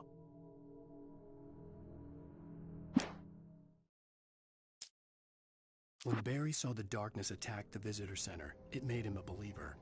The men Al said he'd shot, they hadn't been just locals on crank. Somehow the world had changed, like the channel had been switched without warning. You think you're watching a sitcom, and you're really watching a horror show. When the birds started attacking the cabin, Barry wasn't surprised, just terrified.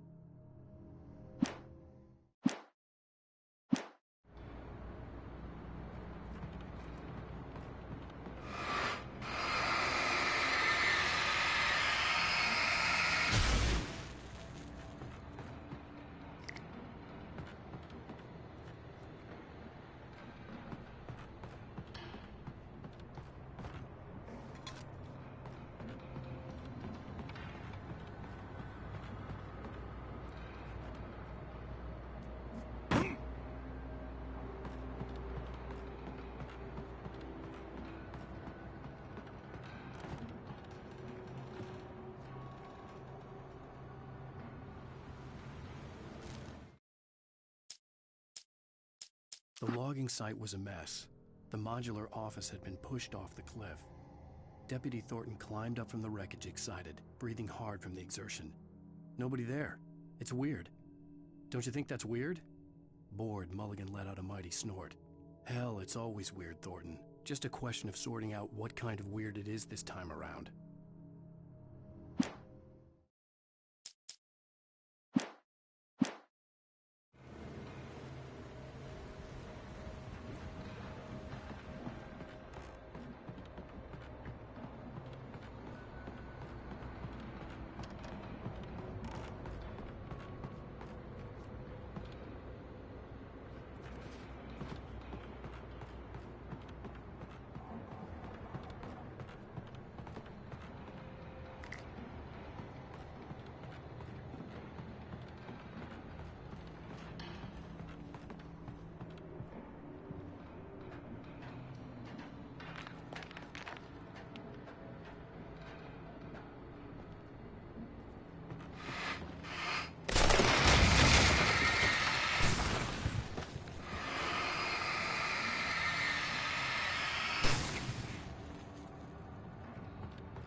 Beware of Widowmakers!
Beware of Widowmakers!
Logging is a hazardous occupation.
Barry? Ow! The porch is covered with birds. They've got all Hitchcock on me. Stay out of sight. I'm on my way. Don't open the door. What, am I crazy? Stay hidden. I'll be there soon. Just make sure you keep the lights on.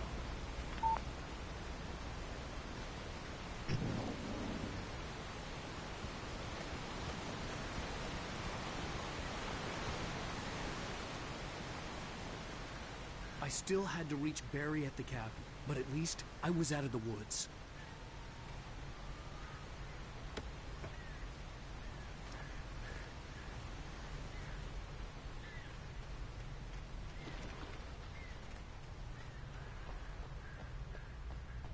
I'd have to get the car from the locked garage. It would get me back to Barry faster, and the headlights were a welcome bonus.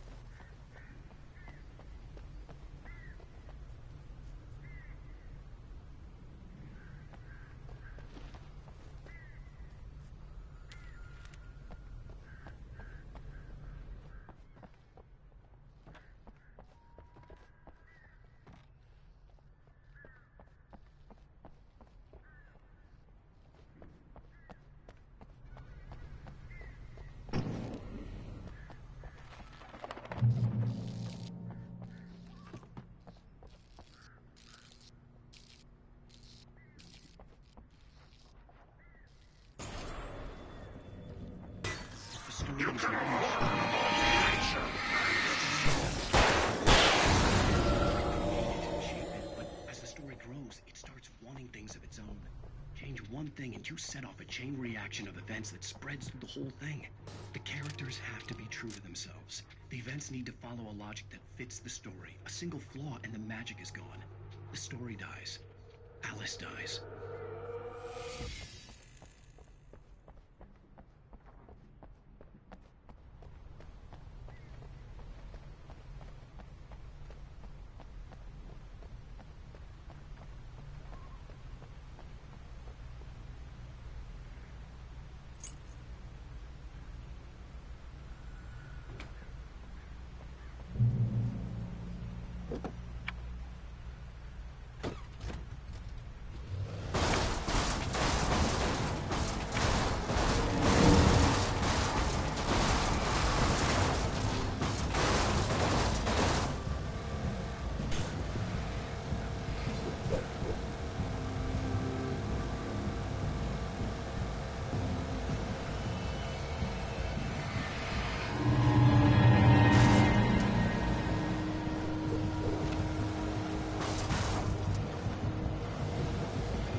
The flare gun was probably the best weapon I could imagine against the dark things I was facing.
Crime and punishment. The cancer and cure of civilization. But some crimes are impossible to punish, especially in Night Springs. Tonight's episode, The Man in the Mirror.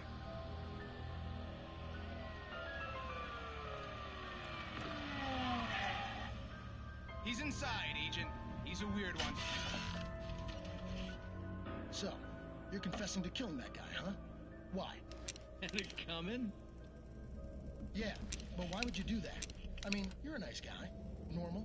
Took a kid to a soccer game. So how come at the game, you picked a guy and, quoting from the arresting officer's report here, assault the victim's head area repeatedly with the weapon of choice being a pair of bare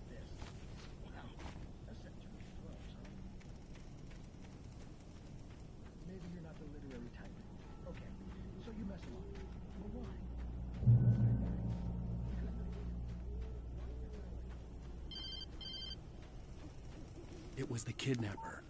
You son of a bitch! Where's my wife? Enough horseplay, Wake. You deliver the manuscript, and you can have your woman back. Simple as that. I don't... Listen. Listen. I'm gonna need time to finish it. I still need to write the ending. I need... a week. It's not done? I need a week. 2 days. The old Bright Falls coal mine is nearby. You can find it easy, city boy. The main building, there at noon. You bring the manuscript, you'll get your wife. If not, well, get me? Yes, I get you.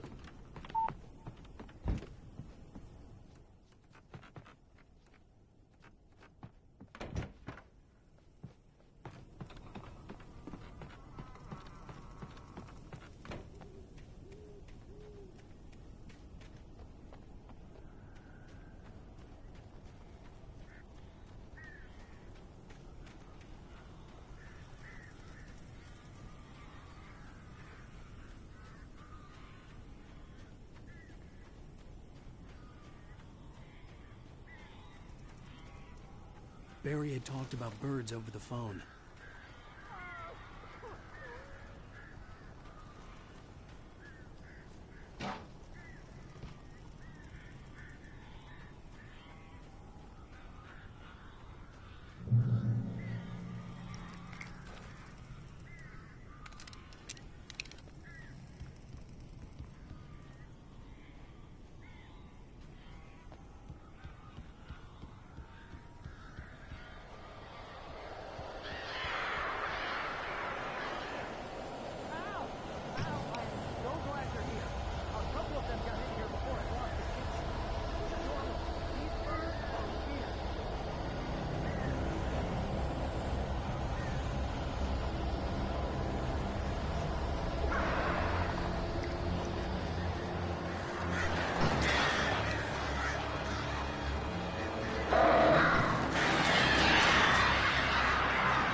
I'm sorry for thinking you were having a psychotic episode, man. I sent Barry to the town to ask around about a man fitting the kidnapper's description. He'd go through the archives of the local paper. Perhaps he could learn something. Anything about the island and the cabin that had disappeared. The man wanted a manuscript. I had to try to write him one to get Alice back.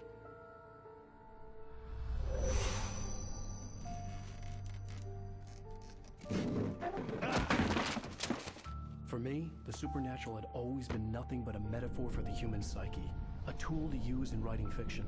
Now, it was happening for real, and I couldn't put a single word on paper.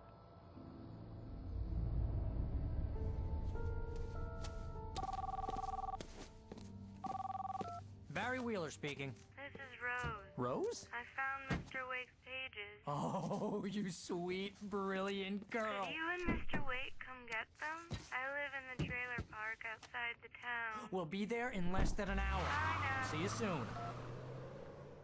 Have a great day. Hope you come back soon. Welcome to the Oh Dear Diner. Good girl.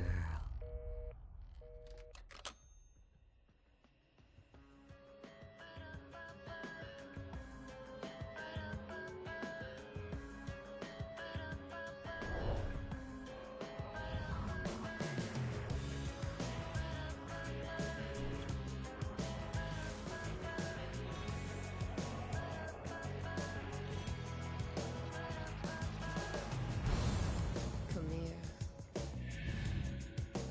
Pretty please, can you tell me where I am? You want to say something? I need to get my bearings amongst, and the shadows keep on changing. And I'm haunted by the lives that I've loved. Previously on Alan Wake, Alice has been kidnapped. Alan, please help me. Alice? You'll do exactly what I say if you ever want to see your wife again. I can't tell anyone except my agent Barry. Damn it, Barry, they'll kill her. You're my best friend, and I'm worried that you're not right in the head. The ransom is a manuscript I supposedly wrote that's coming true before my eyes. It happened just the way it was on that page. So dark. I have found only a few scattered pages. I want the entire manuscript. The deadline is in 2 days. I found Mr. Wake's pages. Good girl. How the hell did she get her hands on the manuscript anyway? I don't know. She's resourceful. I told you you were too hard on her. Listen, I found out all sorts of interesting stuff while I was digging around. Yeah. Mr. Wake, it's Sheriff Breaker. We have an FBI agent here, Agent Nightingale. FBI? He's anxious to see you. You'd better come to the station. Okay, I'll be right over, Sheriff. Let's make this quick, huh? Help you folks? Name's Randolph. I'm the manager. We're looking for Rose. Works as a waitress down at the diner. Rose, sure. Nice girl. Who wants to know? I'm Alan Wake. The writer, huh? I heard on the radio you were visiting. Well, I'll show you her trailer. That Rose, she's a nice girl. Always pays her rent on time. As I was saying, Al, I found all sorts of weird stuff from the local newspaper's archives. This place is crazy. Disappearances, mysterious deaths, urban legends come true, and, get this, most of this stuff takes place around Cauldron Lake. Well, you ain't wrong, mister. The Indians thought the lake was a doorway to the underworld. I'm the God-fearing type myself. I don't hold with that sort of thing. Yeah, okay. Anyway, there was an island there owned by a guy called Thomas Zane. Now, some of the articles I found about him make him out to be a famous writer, but I ran a bunch of searches, couldn't find a single thing he wrote. Zane was heavily into diving, so much so that the place came to be called Diver's Isle. But the volcano under the lake erupted in 1970, and Zane went down with the island. Yeah, how about that? It was there in the morning, as if it had fallen from the sky. But it would take a tornado to lift something like that. We're damn lucky it didn't crush any of the trailers.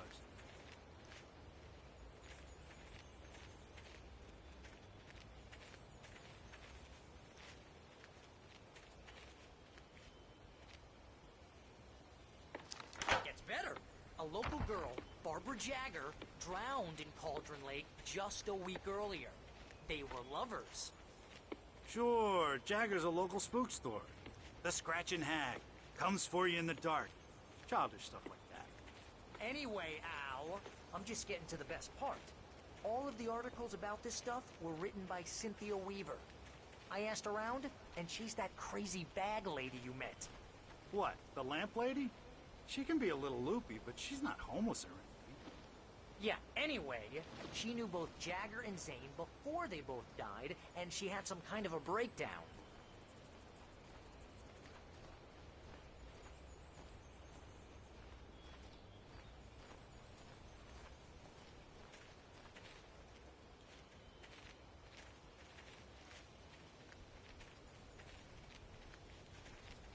Well, mister, this here's Rose's trailer. You mind me asking what you want with her? We're just here to talk to her, pal.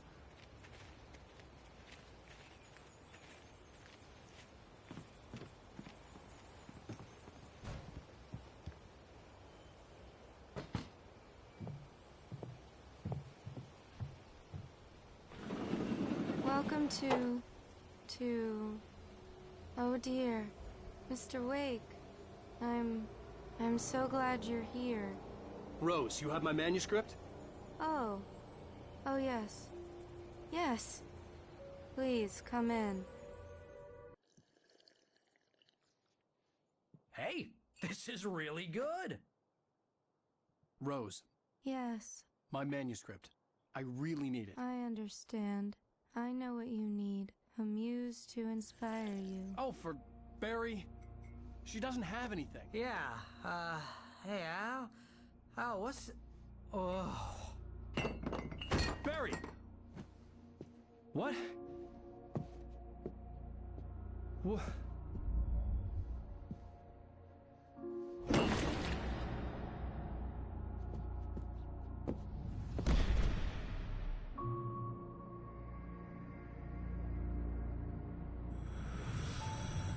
It's coming for you, hiding in my barber's skin. I'm too weak to stop it. You must turn the lights on. I promised I'd come visit you and your lovely wife. You must finish what you started. I insist.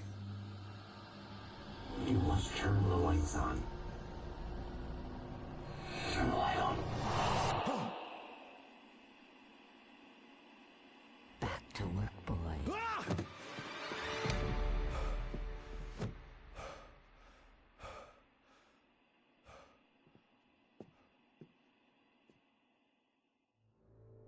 I felt nauseous, hungover. Only anger kept me going. I can't tell reality from dream anymore, but it seems I have an imaginary editor to help me. She's an old woman in a funeral dress. I call her Barbara Jagger. She's very strict. I'm writing faster and faster. My manuscript is being heavily revised.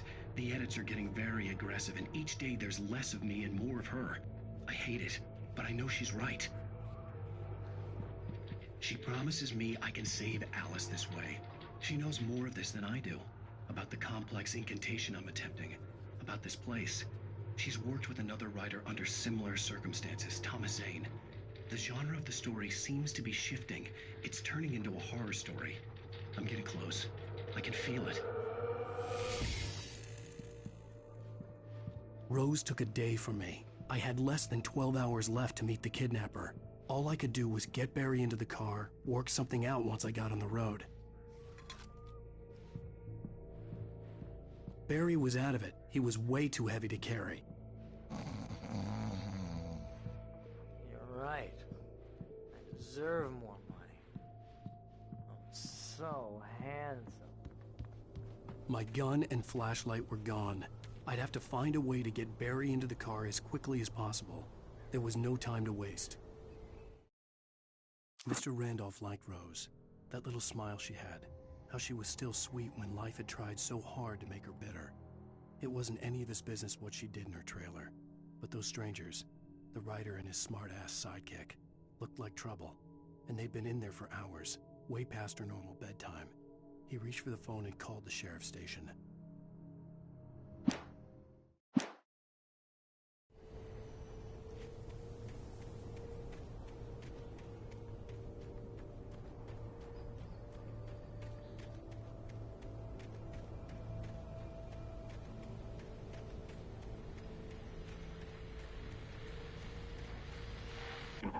Just stepped outside to catch a breath of fresh air. Let me tell you, the weather's getting heavy. Nights like this make me especially glad I'm here talking to you and not home in bed. Once the weather takes a turn like this, I can't sleep at all.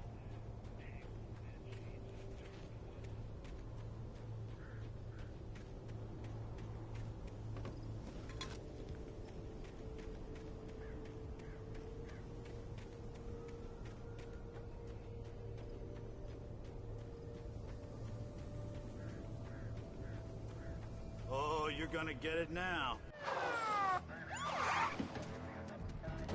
God knows what you've done to that poor girl. This is Agent Nightingale, FBI! Get him up, Hemingway! You're under arrest! You move a muscle, I'll unload right in your goddamn face! Stay right where you are, Lane!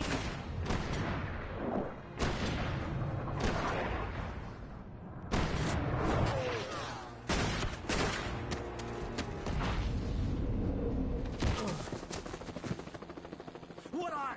I'm standing right here, you goddamn maniac!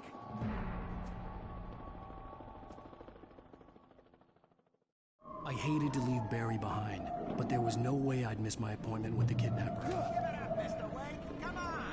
Make it easy! Move it! Move it! Move it!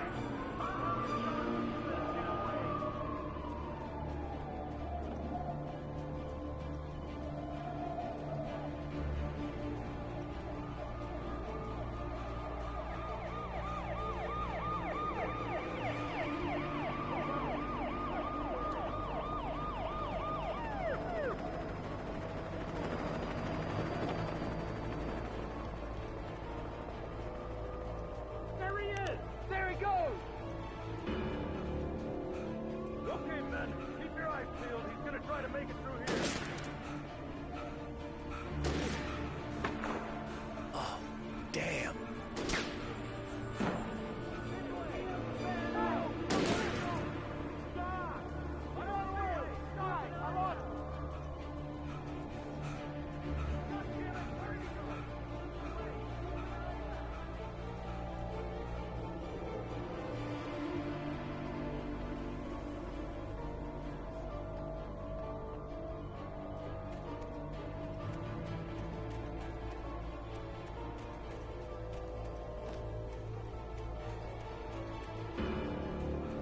He's gone! Come on, guys! We need to head him off!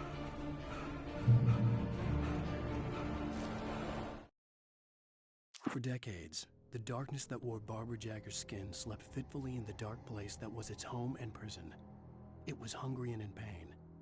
It dreamed of its nights of glory when the poet's writing had called it from the depths and given it a brief, terrible taste of power and freedom.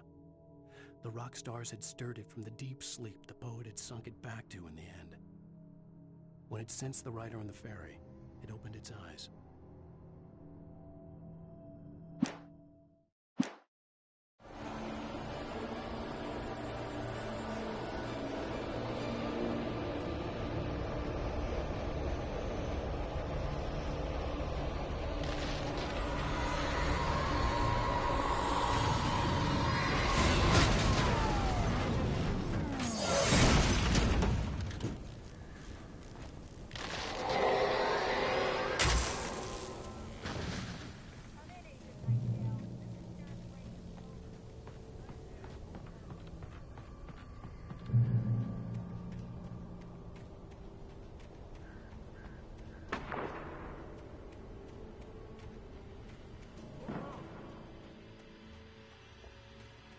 Search the area!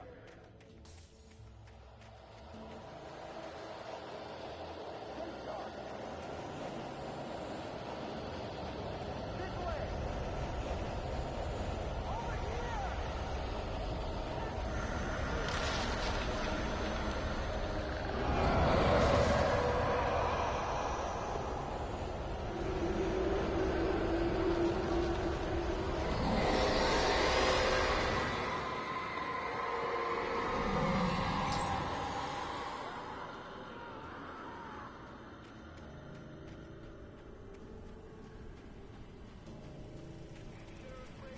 This horror was everywhere I went, circling me.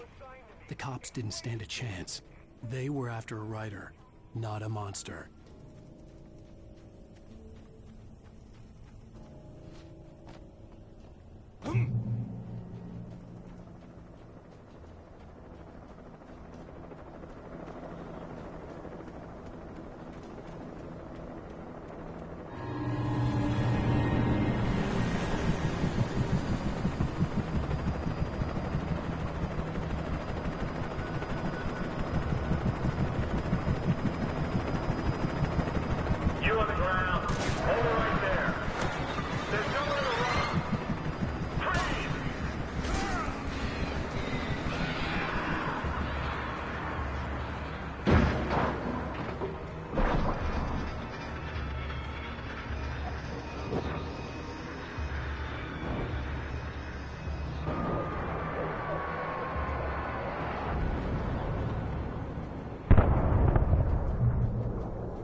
This is James. Mulligan, Thornton, come in. Over. Thornton here. James, we got both Wheeler and Rose in custody. They didn't put up a fight or anything. Why, they were... Hey, what you... Come on. Sit down and give me that. James, Mulligan here. Over. Go ahead, Mulligan. Over. We got Wheeler and Rose here. Wheeler's drunk or hopped up on something. Speaking of which, that Fed had a pretty distinctive whiff of Otis Scotch about him, if you know what I mean. Over. I don't have anything on that, Deputy Mulligan. Over. Well, whatever. Anyway, Rose is just being plain weird here. You better get talking and take a look at both. Over. Gotcha. You better get them here quickly. The Fed's gonna want to interview Wheeler. Over. Oh, yeah. Looks like they have a lot. I could see the lights of the radio station in the distance.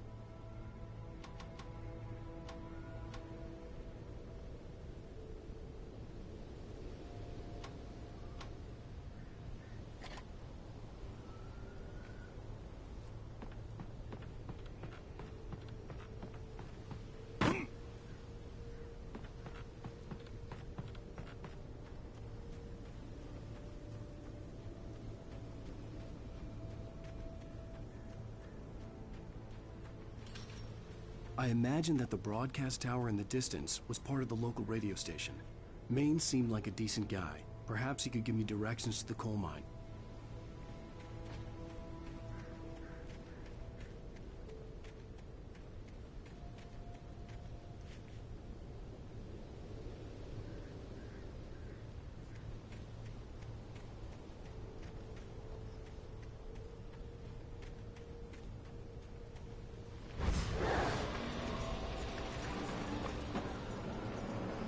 Unnatural shadows clung to the gate.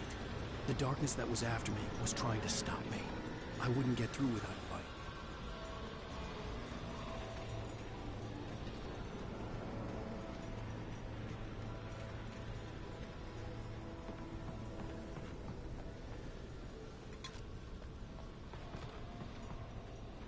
There was no power to the searchlight.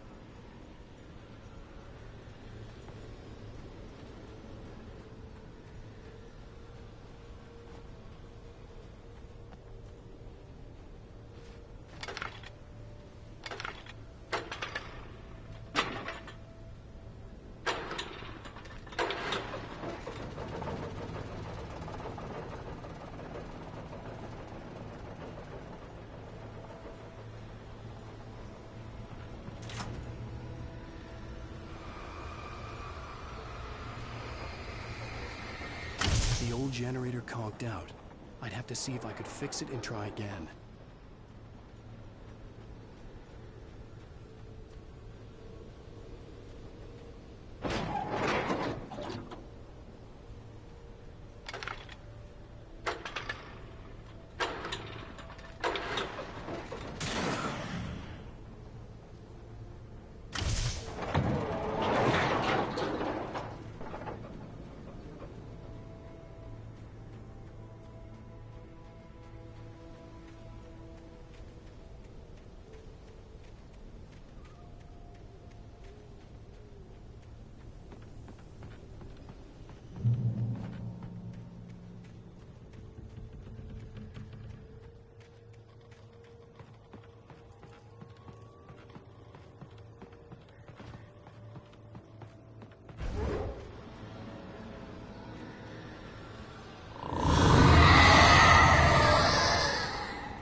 It took me a moment to recognize the flashing grenades.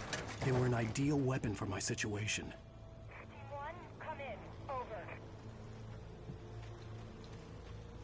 Team 1, this is Sheriff Breaker. Report.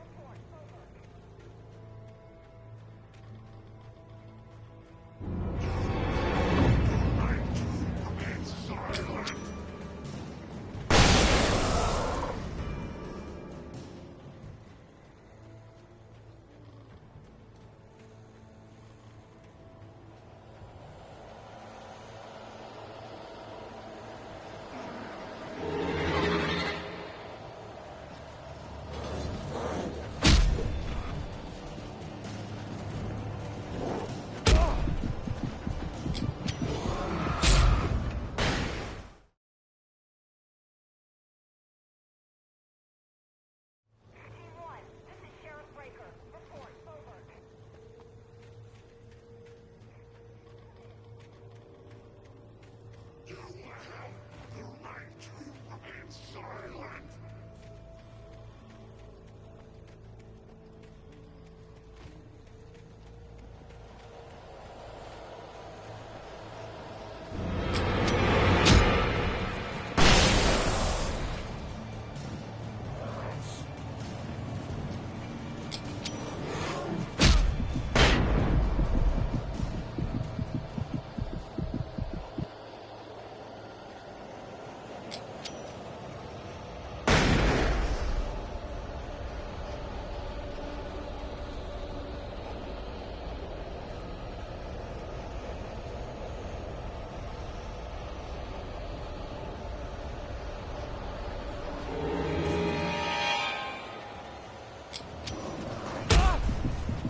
Call.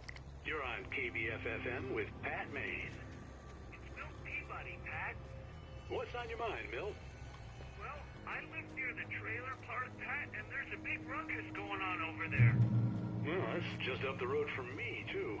What's going on, do you know? I don't know, but there's a bunch of police cars.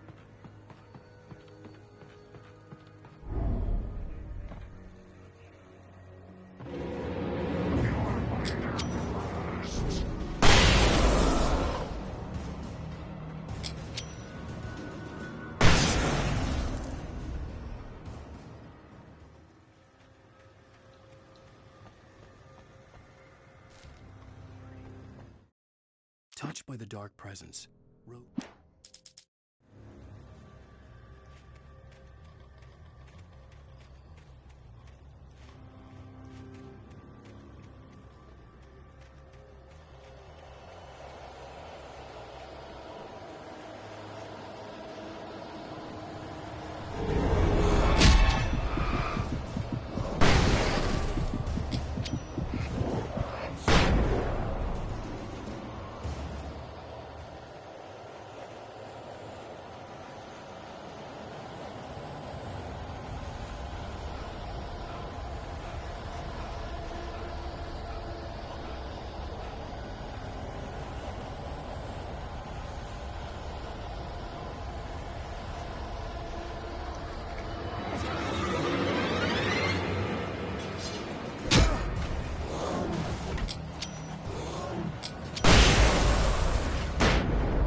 could lend me a car to get to the coal mine. Why,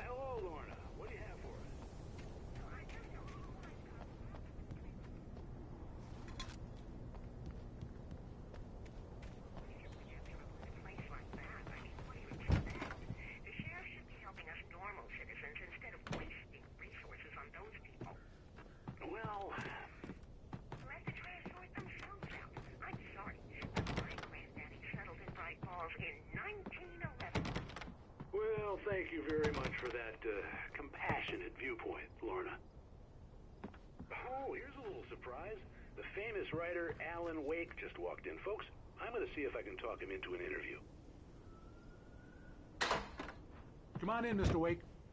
Oh, I'm so glad you could find the time to do this, Mr. Wake. Nowhere to run now, Dan Brown. You back away from me. Don't hurt. Whoa. Everyone calm down. Put the gun down. We're all friends here, right? Cool your jets, Nightingale. We got him. Judas Priest! What the hell's the matter with you? There's a civilian in there.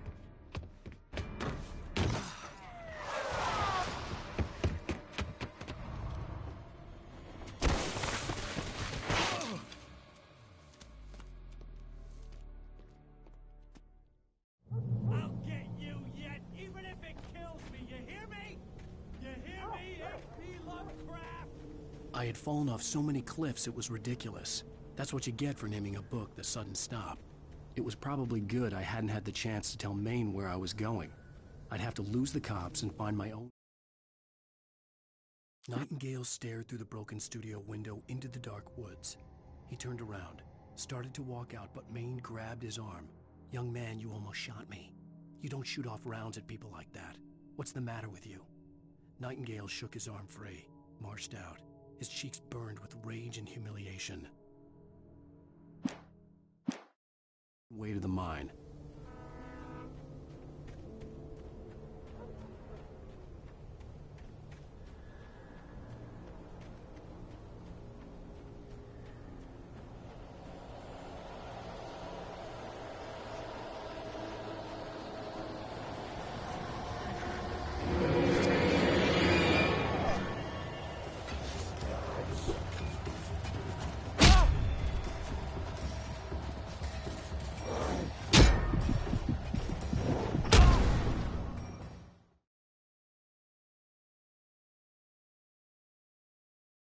I'll get you yet, even if it kills me. You hear me? You hear me, H.P. Lovecraft? I had fallen off so many cliffs it was ridiculous. That's what you get for naming a book The Sudden Stop. It was probably good I hadn't had the chance to tell Maine where I was going. I'd have to lose the cops and find my own way to the mine.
sensible reason for the power company work lights to be here. As long as they have been left somewhere else.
Sarah trusted her gut, and her gut said Agent Nightingale was an asshole.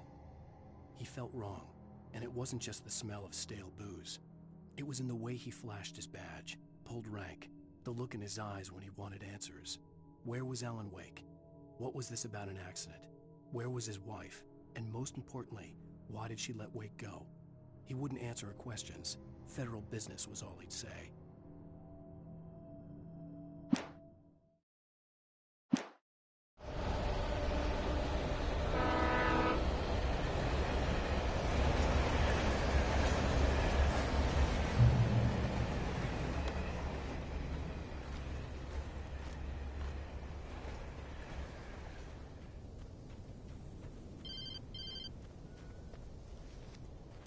Hello?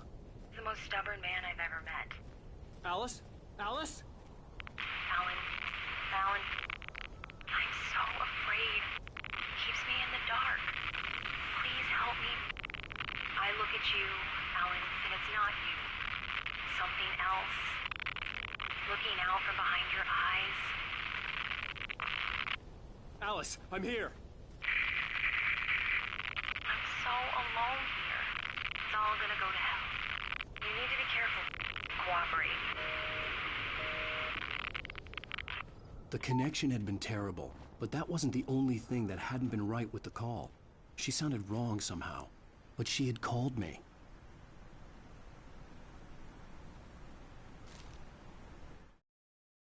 The pipe wrenched itself loose from the bridge's steel framework. Wrapped in darkness, it floated in midair, twitching. For a moment, I didn't understand what I was looking at. The heavy object lurched at me with impossible force. I threw myself out of the way, but just barely. When I turned my flashlight on it, it shook in a dark rage before it flew at me again.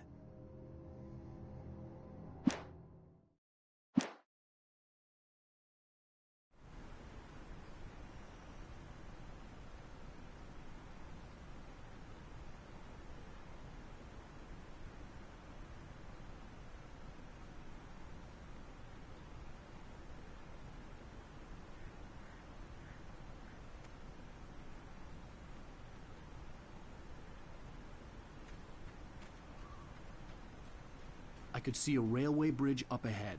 and a warehouse of some sort on the opposite shore. I hoped I could find a car from there.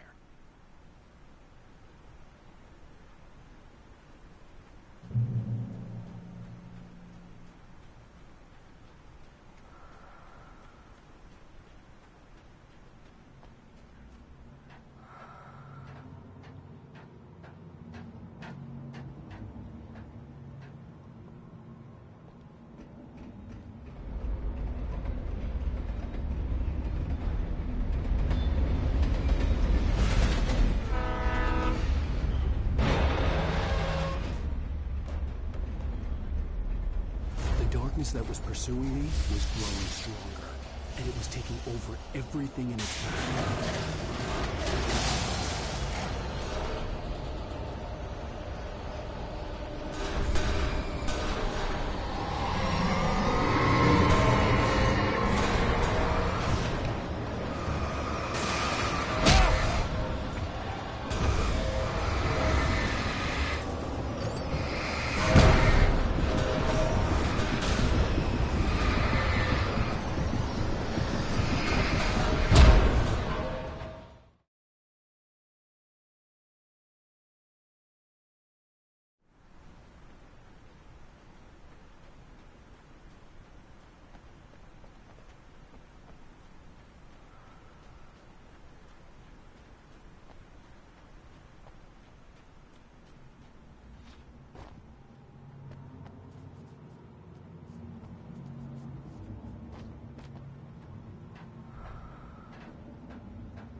The darkness that was pursuing me was growing stronger, and it was taking over everything in its path.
The darkness that was pursuing me was growing stronger, and it was taking over everything in its path.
The darkness that was pursuing me was growing stronger, and it was taking over everything in its path.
I slammed the door shut right in his smug face. He pleaded for me to open the door. True to form, the asshole actually thought I would obey. I had no sympathy left, no guilt either, not for him. I took a moment to savor the scream. I bet I had a smile on my face. It was all that I had time for. The dark presence was inside the lodge with me.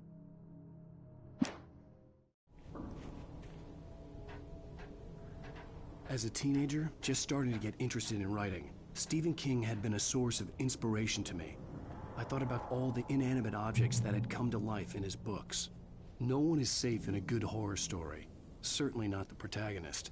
That's what makes them fun. This was anything but. The darkness could possess anything, and it was getting closer.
That had come to life in his books.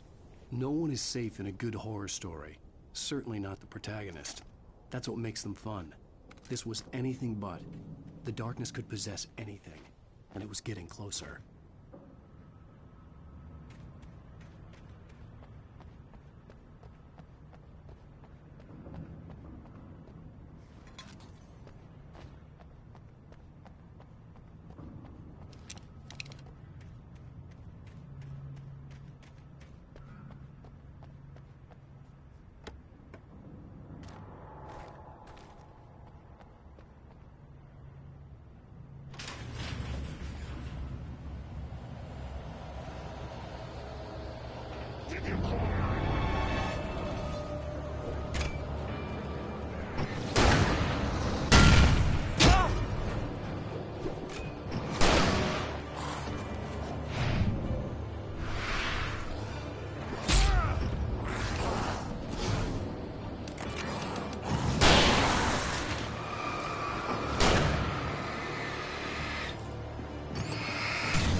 Take the facts of our existence for granted, unaware that they are merely a thin veneer of desperate self-delusion, covering a vast cosmos of madness and horror.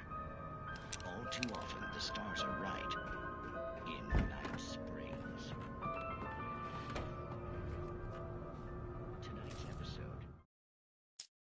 The darkness surged towards me, sucking everything loose from the ground into its depths, tugging at my clothes. I saw the flare the kidnapper had dropped and threw myself towards it just as I felt my feet leave the ground. The darkness embraced me with the force of a tornado. Somehow I managed to light the flare. The darkness roared and cast me away. I fell toward the dark waters of the lake far below. A family occasion.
I had never been this glad to see the sunrise. I had a couple of hours to get to the coal mine.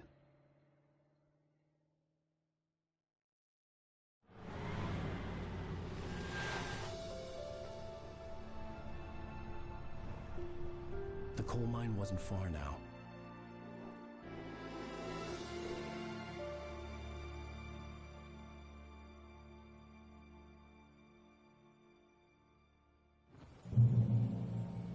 Today, I would meet the kidnapper, and he would give me Alice. I wouldn't give him any other choice. A drowning man will clutch at a straw.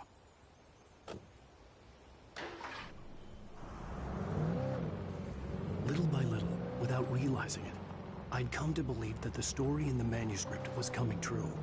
The current of its narrative had taken me deeper and deeper into dark waters. Alice had been taken from me. Barry was probably in jail. I was a fugitive from the FBI. The whole world taken over by the Dark Presence was trying to destroy me. It all felt real, but it matched a textbook case of insanity.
was early. I was supposed to meet the kidnapper at noon in the main building. The coal mine was quiet. It was a museum now.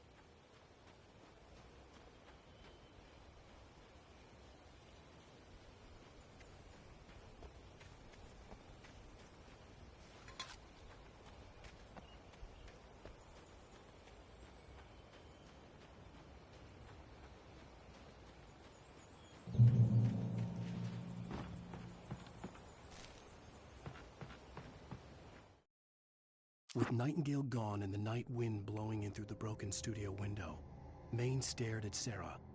The sheriff looked away. Maine's voice shook with barely controlled anger. That boy's doing more drinking than thinking. I hope you know what you're doing, Sarah. He's got a sickness in his eyes. You take my word for it. He wants Wake for a reason, and it's not for anything good.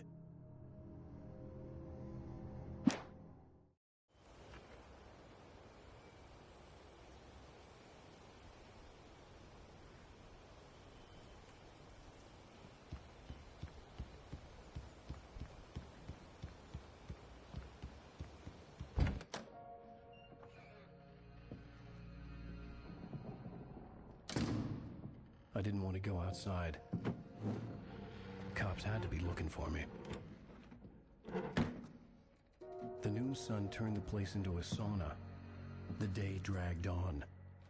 Different scenarios ran through my mind. Ways of how I'd torture the kidnapper to get Alice back. Or the different horrible things he could have done to her. I imagined her dead.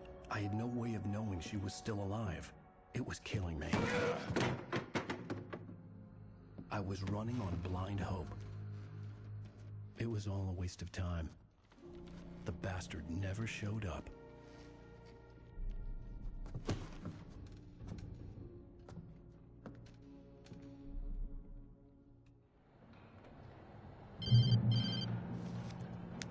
Wake.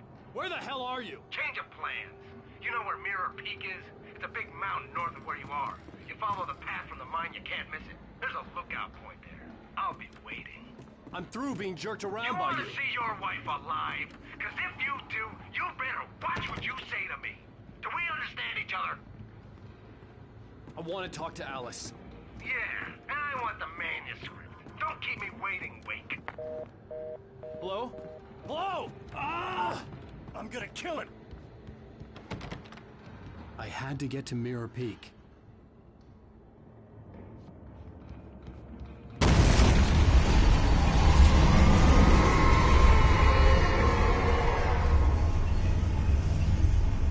It was close. Maybe closer than ever before.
The only way to reach the hillside ahead was to go through the building. I had to find a way to avoid electrocution.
Some of the Taken retained echoes of their former selves, but these were just the nerve twitches of a dead thing.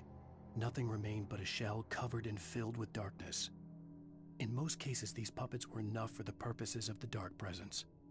But for anything more elaborate, as with the writer, it was different. It needed his mind. And so rather than taking him over completely, it merely touched him. When Thomas Zane fell for Barbara Jagger, it happened fast. She was young, vibrant, and beautiful, full of life. He had never been a very happy man, and without any seeming effort, she had changed all that. Zane felt good for the first time in his life. Everything she did was another piece of a jigsaw puzzle he hadn't even known he'd been missing. And best of all, she made the words flow, strong and sharp. She was his muse.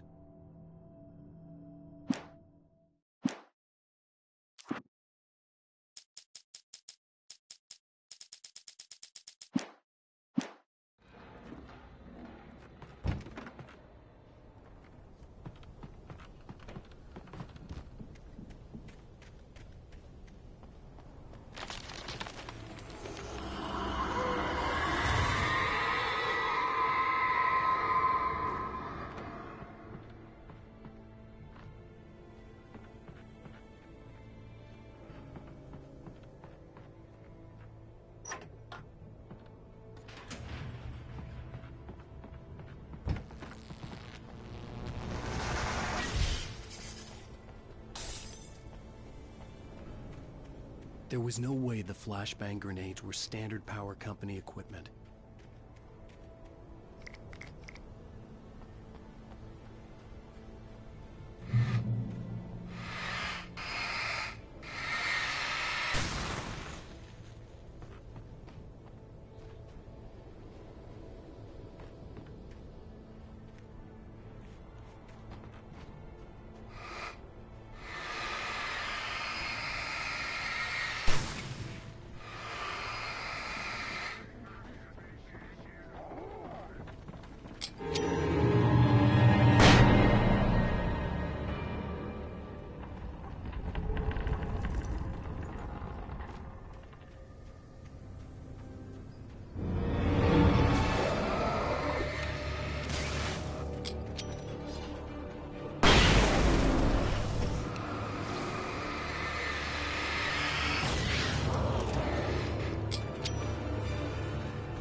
I stared through the bars of the jail cell. Barry stood behind me, swaying on his feet, looking as ill as I felt. Agent Nightingale stood on the other side of the bars with Sheriff Breaker. Nightingale had a stack of manuscript pages in his hand. He seemed unhinged as he gloated. "Well, I've got you now, Raymond Chandler. It's all here. All the evidence, including conspiracy to murder a federal agent."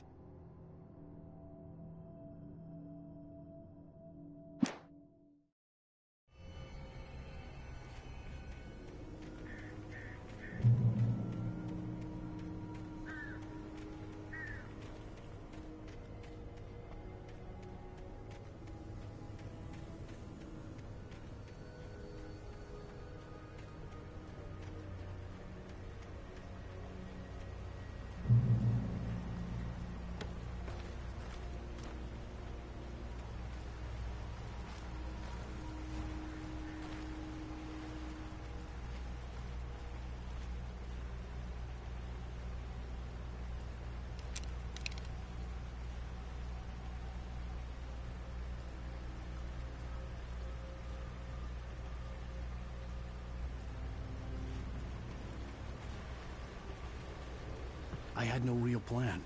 I was going to give the kidnapper all the manuscript pages I had for Alice.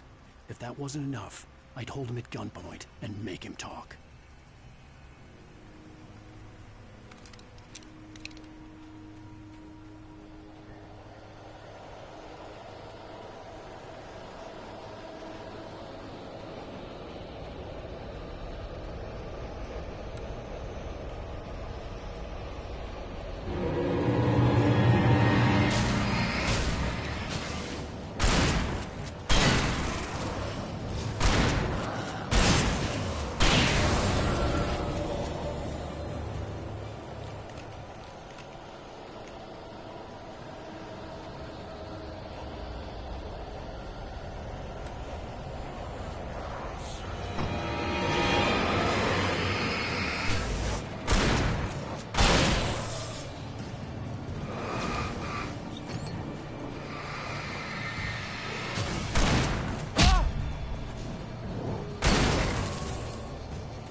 dark presence was moving ahead of me in the same direction I was going. A cold feeling settled itself in the pit of my stomach.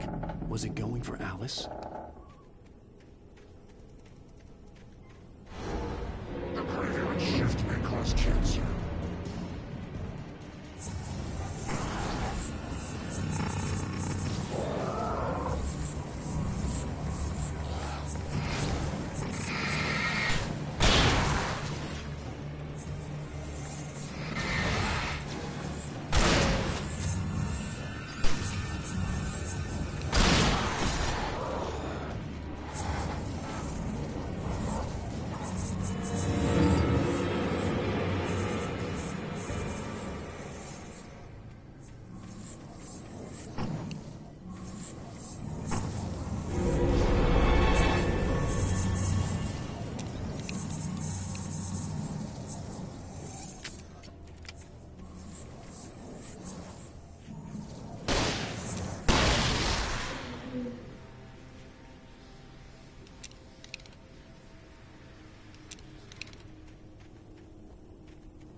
The place was dead, a ghost town. Had been for decades, maybe a century.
Anything outside of writing is a struggle.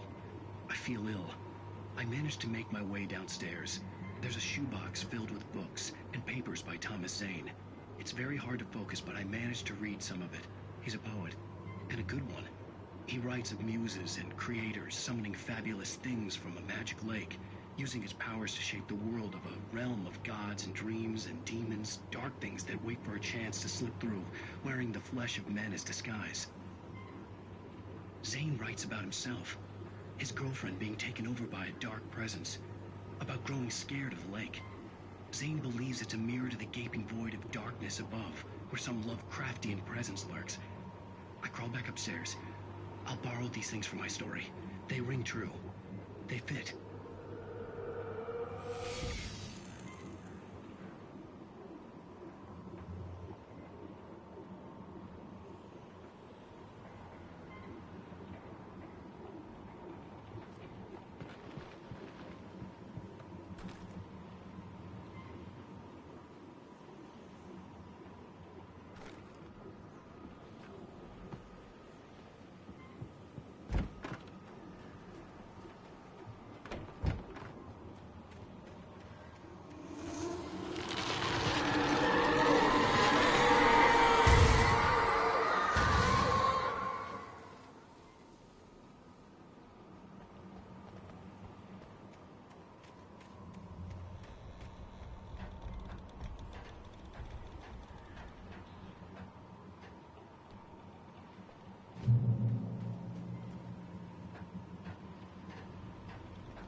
The kidnapper had sent me a text.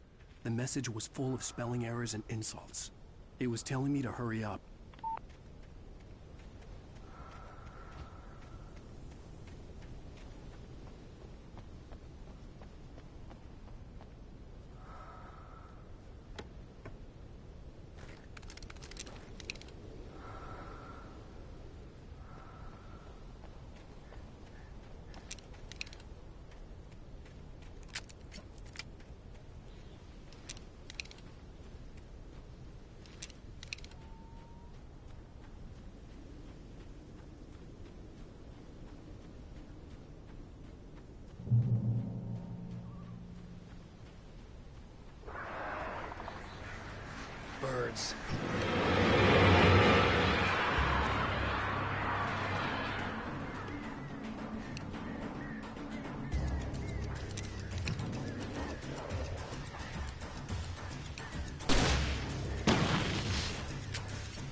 Without warning, the headache stabbed at my brain.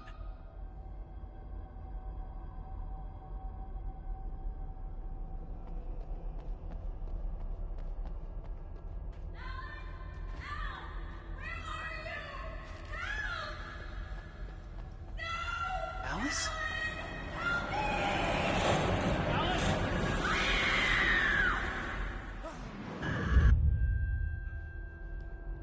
I'm losing it. I gotta get out of here.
Even behind the closed doors and curtains of his grimy room at the Majestic, the local motel, Nightingale could feel the locals' eyes on him, the unrelenting pressure of their judgment.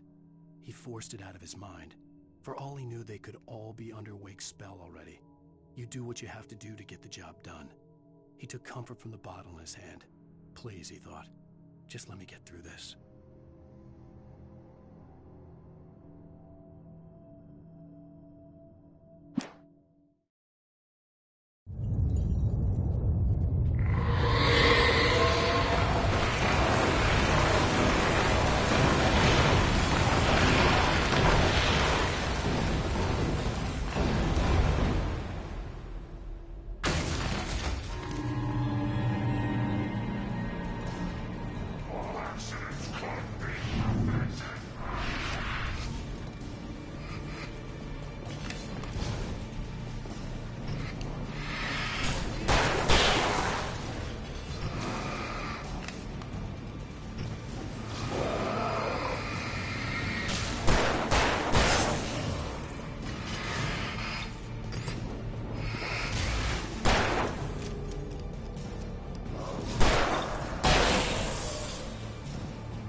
I'd have to make my way up this mineshaft in order to go on. Maybe the machinery could help me with that.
Lightning flashed behind the windows of Cauldron Lake Lodge.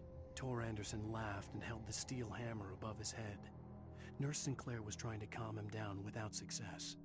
Tor grinned madly and shouted, "My hammer's up. Here's a friendly poke from Molnir, wench." He brought the hammer down with all his might on Sinclair's head. "We're on a comeback tour, baby."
Oh, great. Another cable car. Just great.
Maud had checked all of Stucky's rental cabins. There had been no sign of the Wakes. It was dark when he'd found their car parked at the end of the road by Cauldron Lake. It made no sense.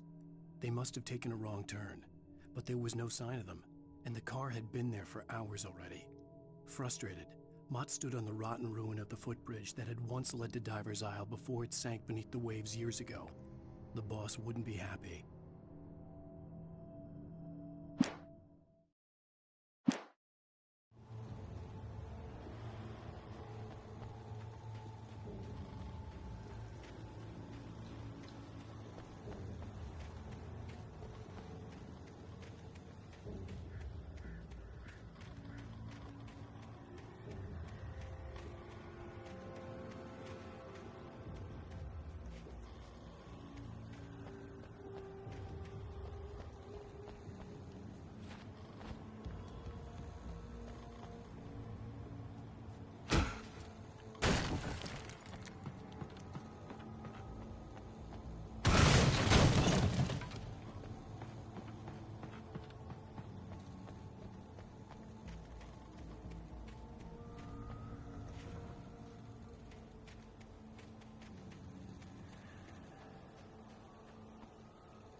could see Cauldron Lake. I thought I could make out the spot where the island and the cabin had been. There was a light near it. It had to be a boat.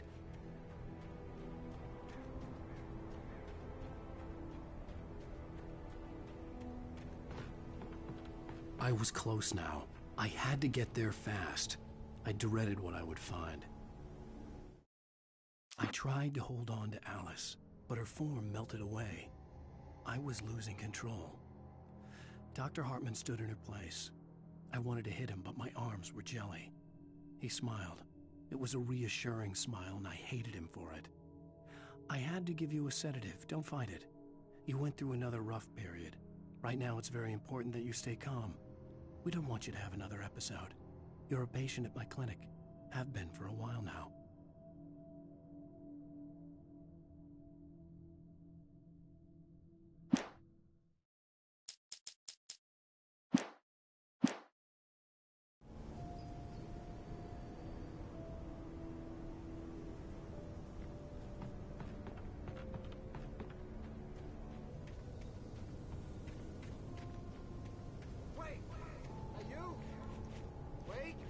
Hey, I'm here! I'm coming!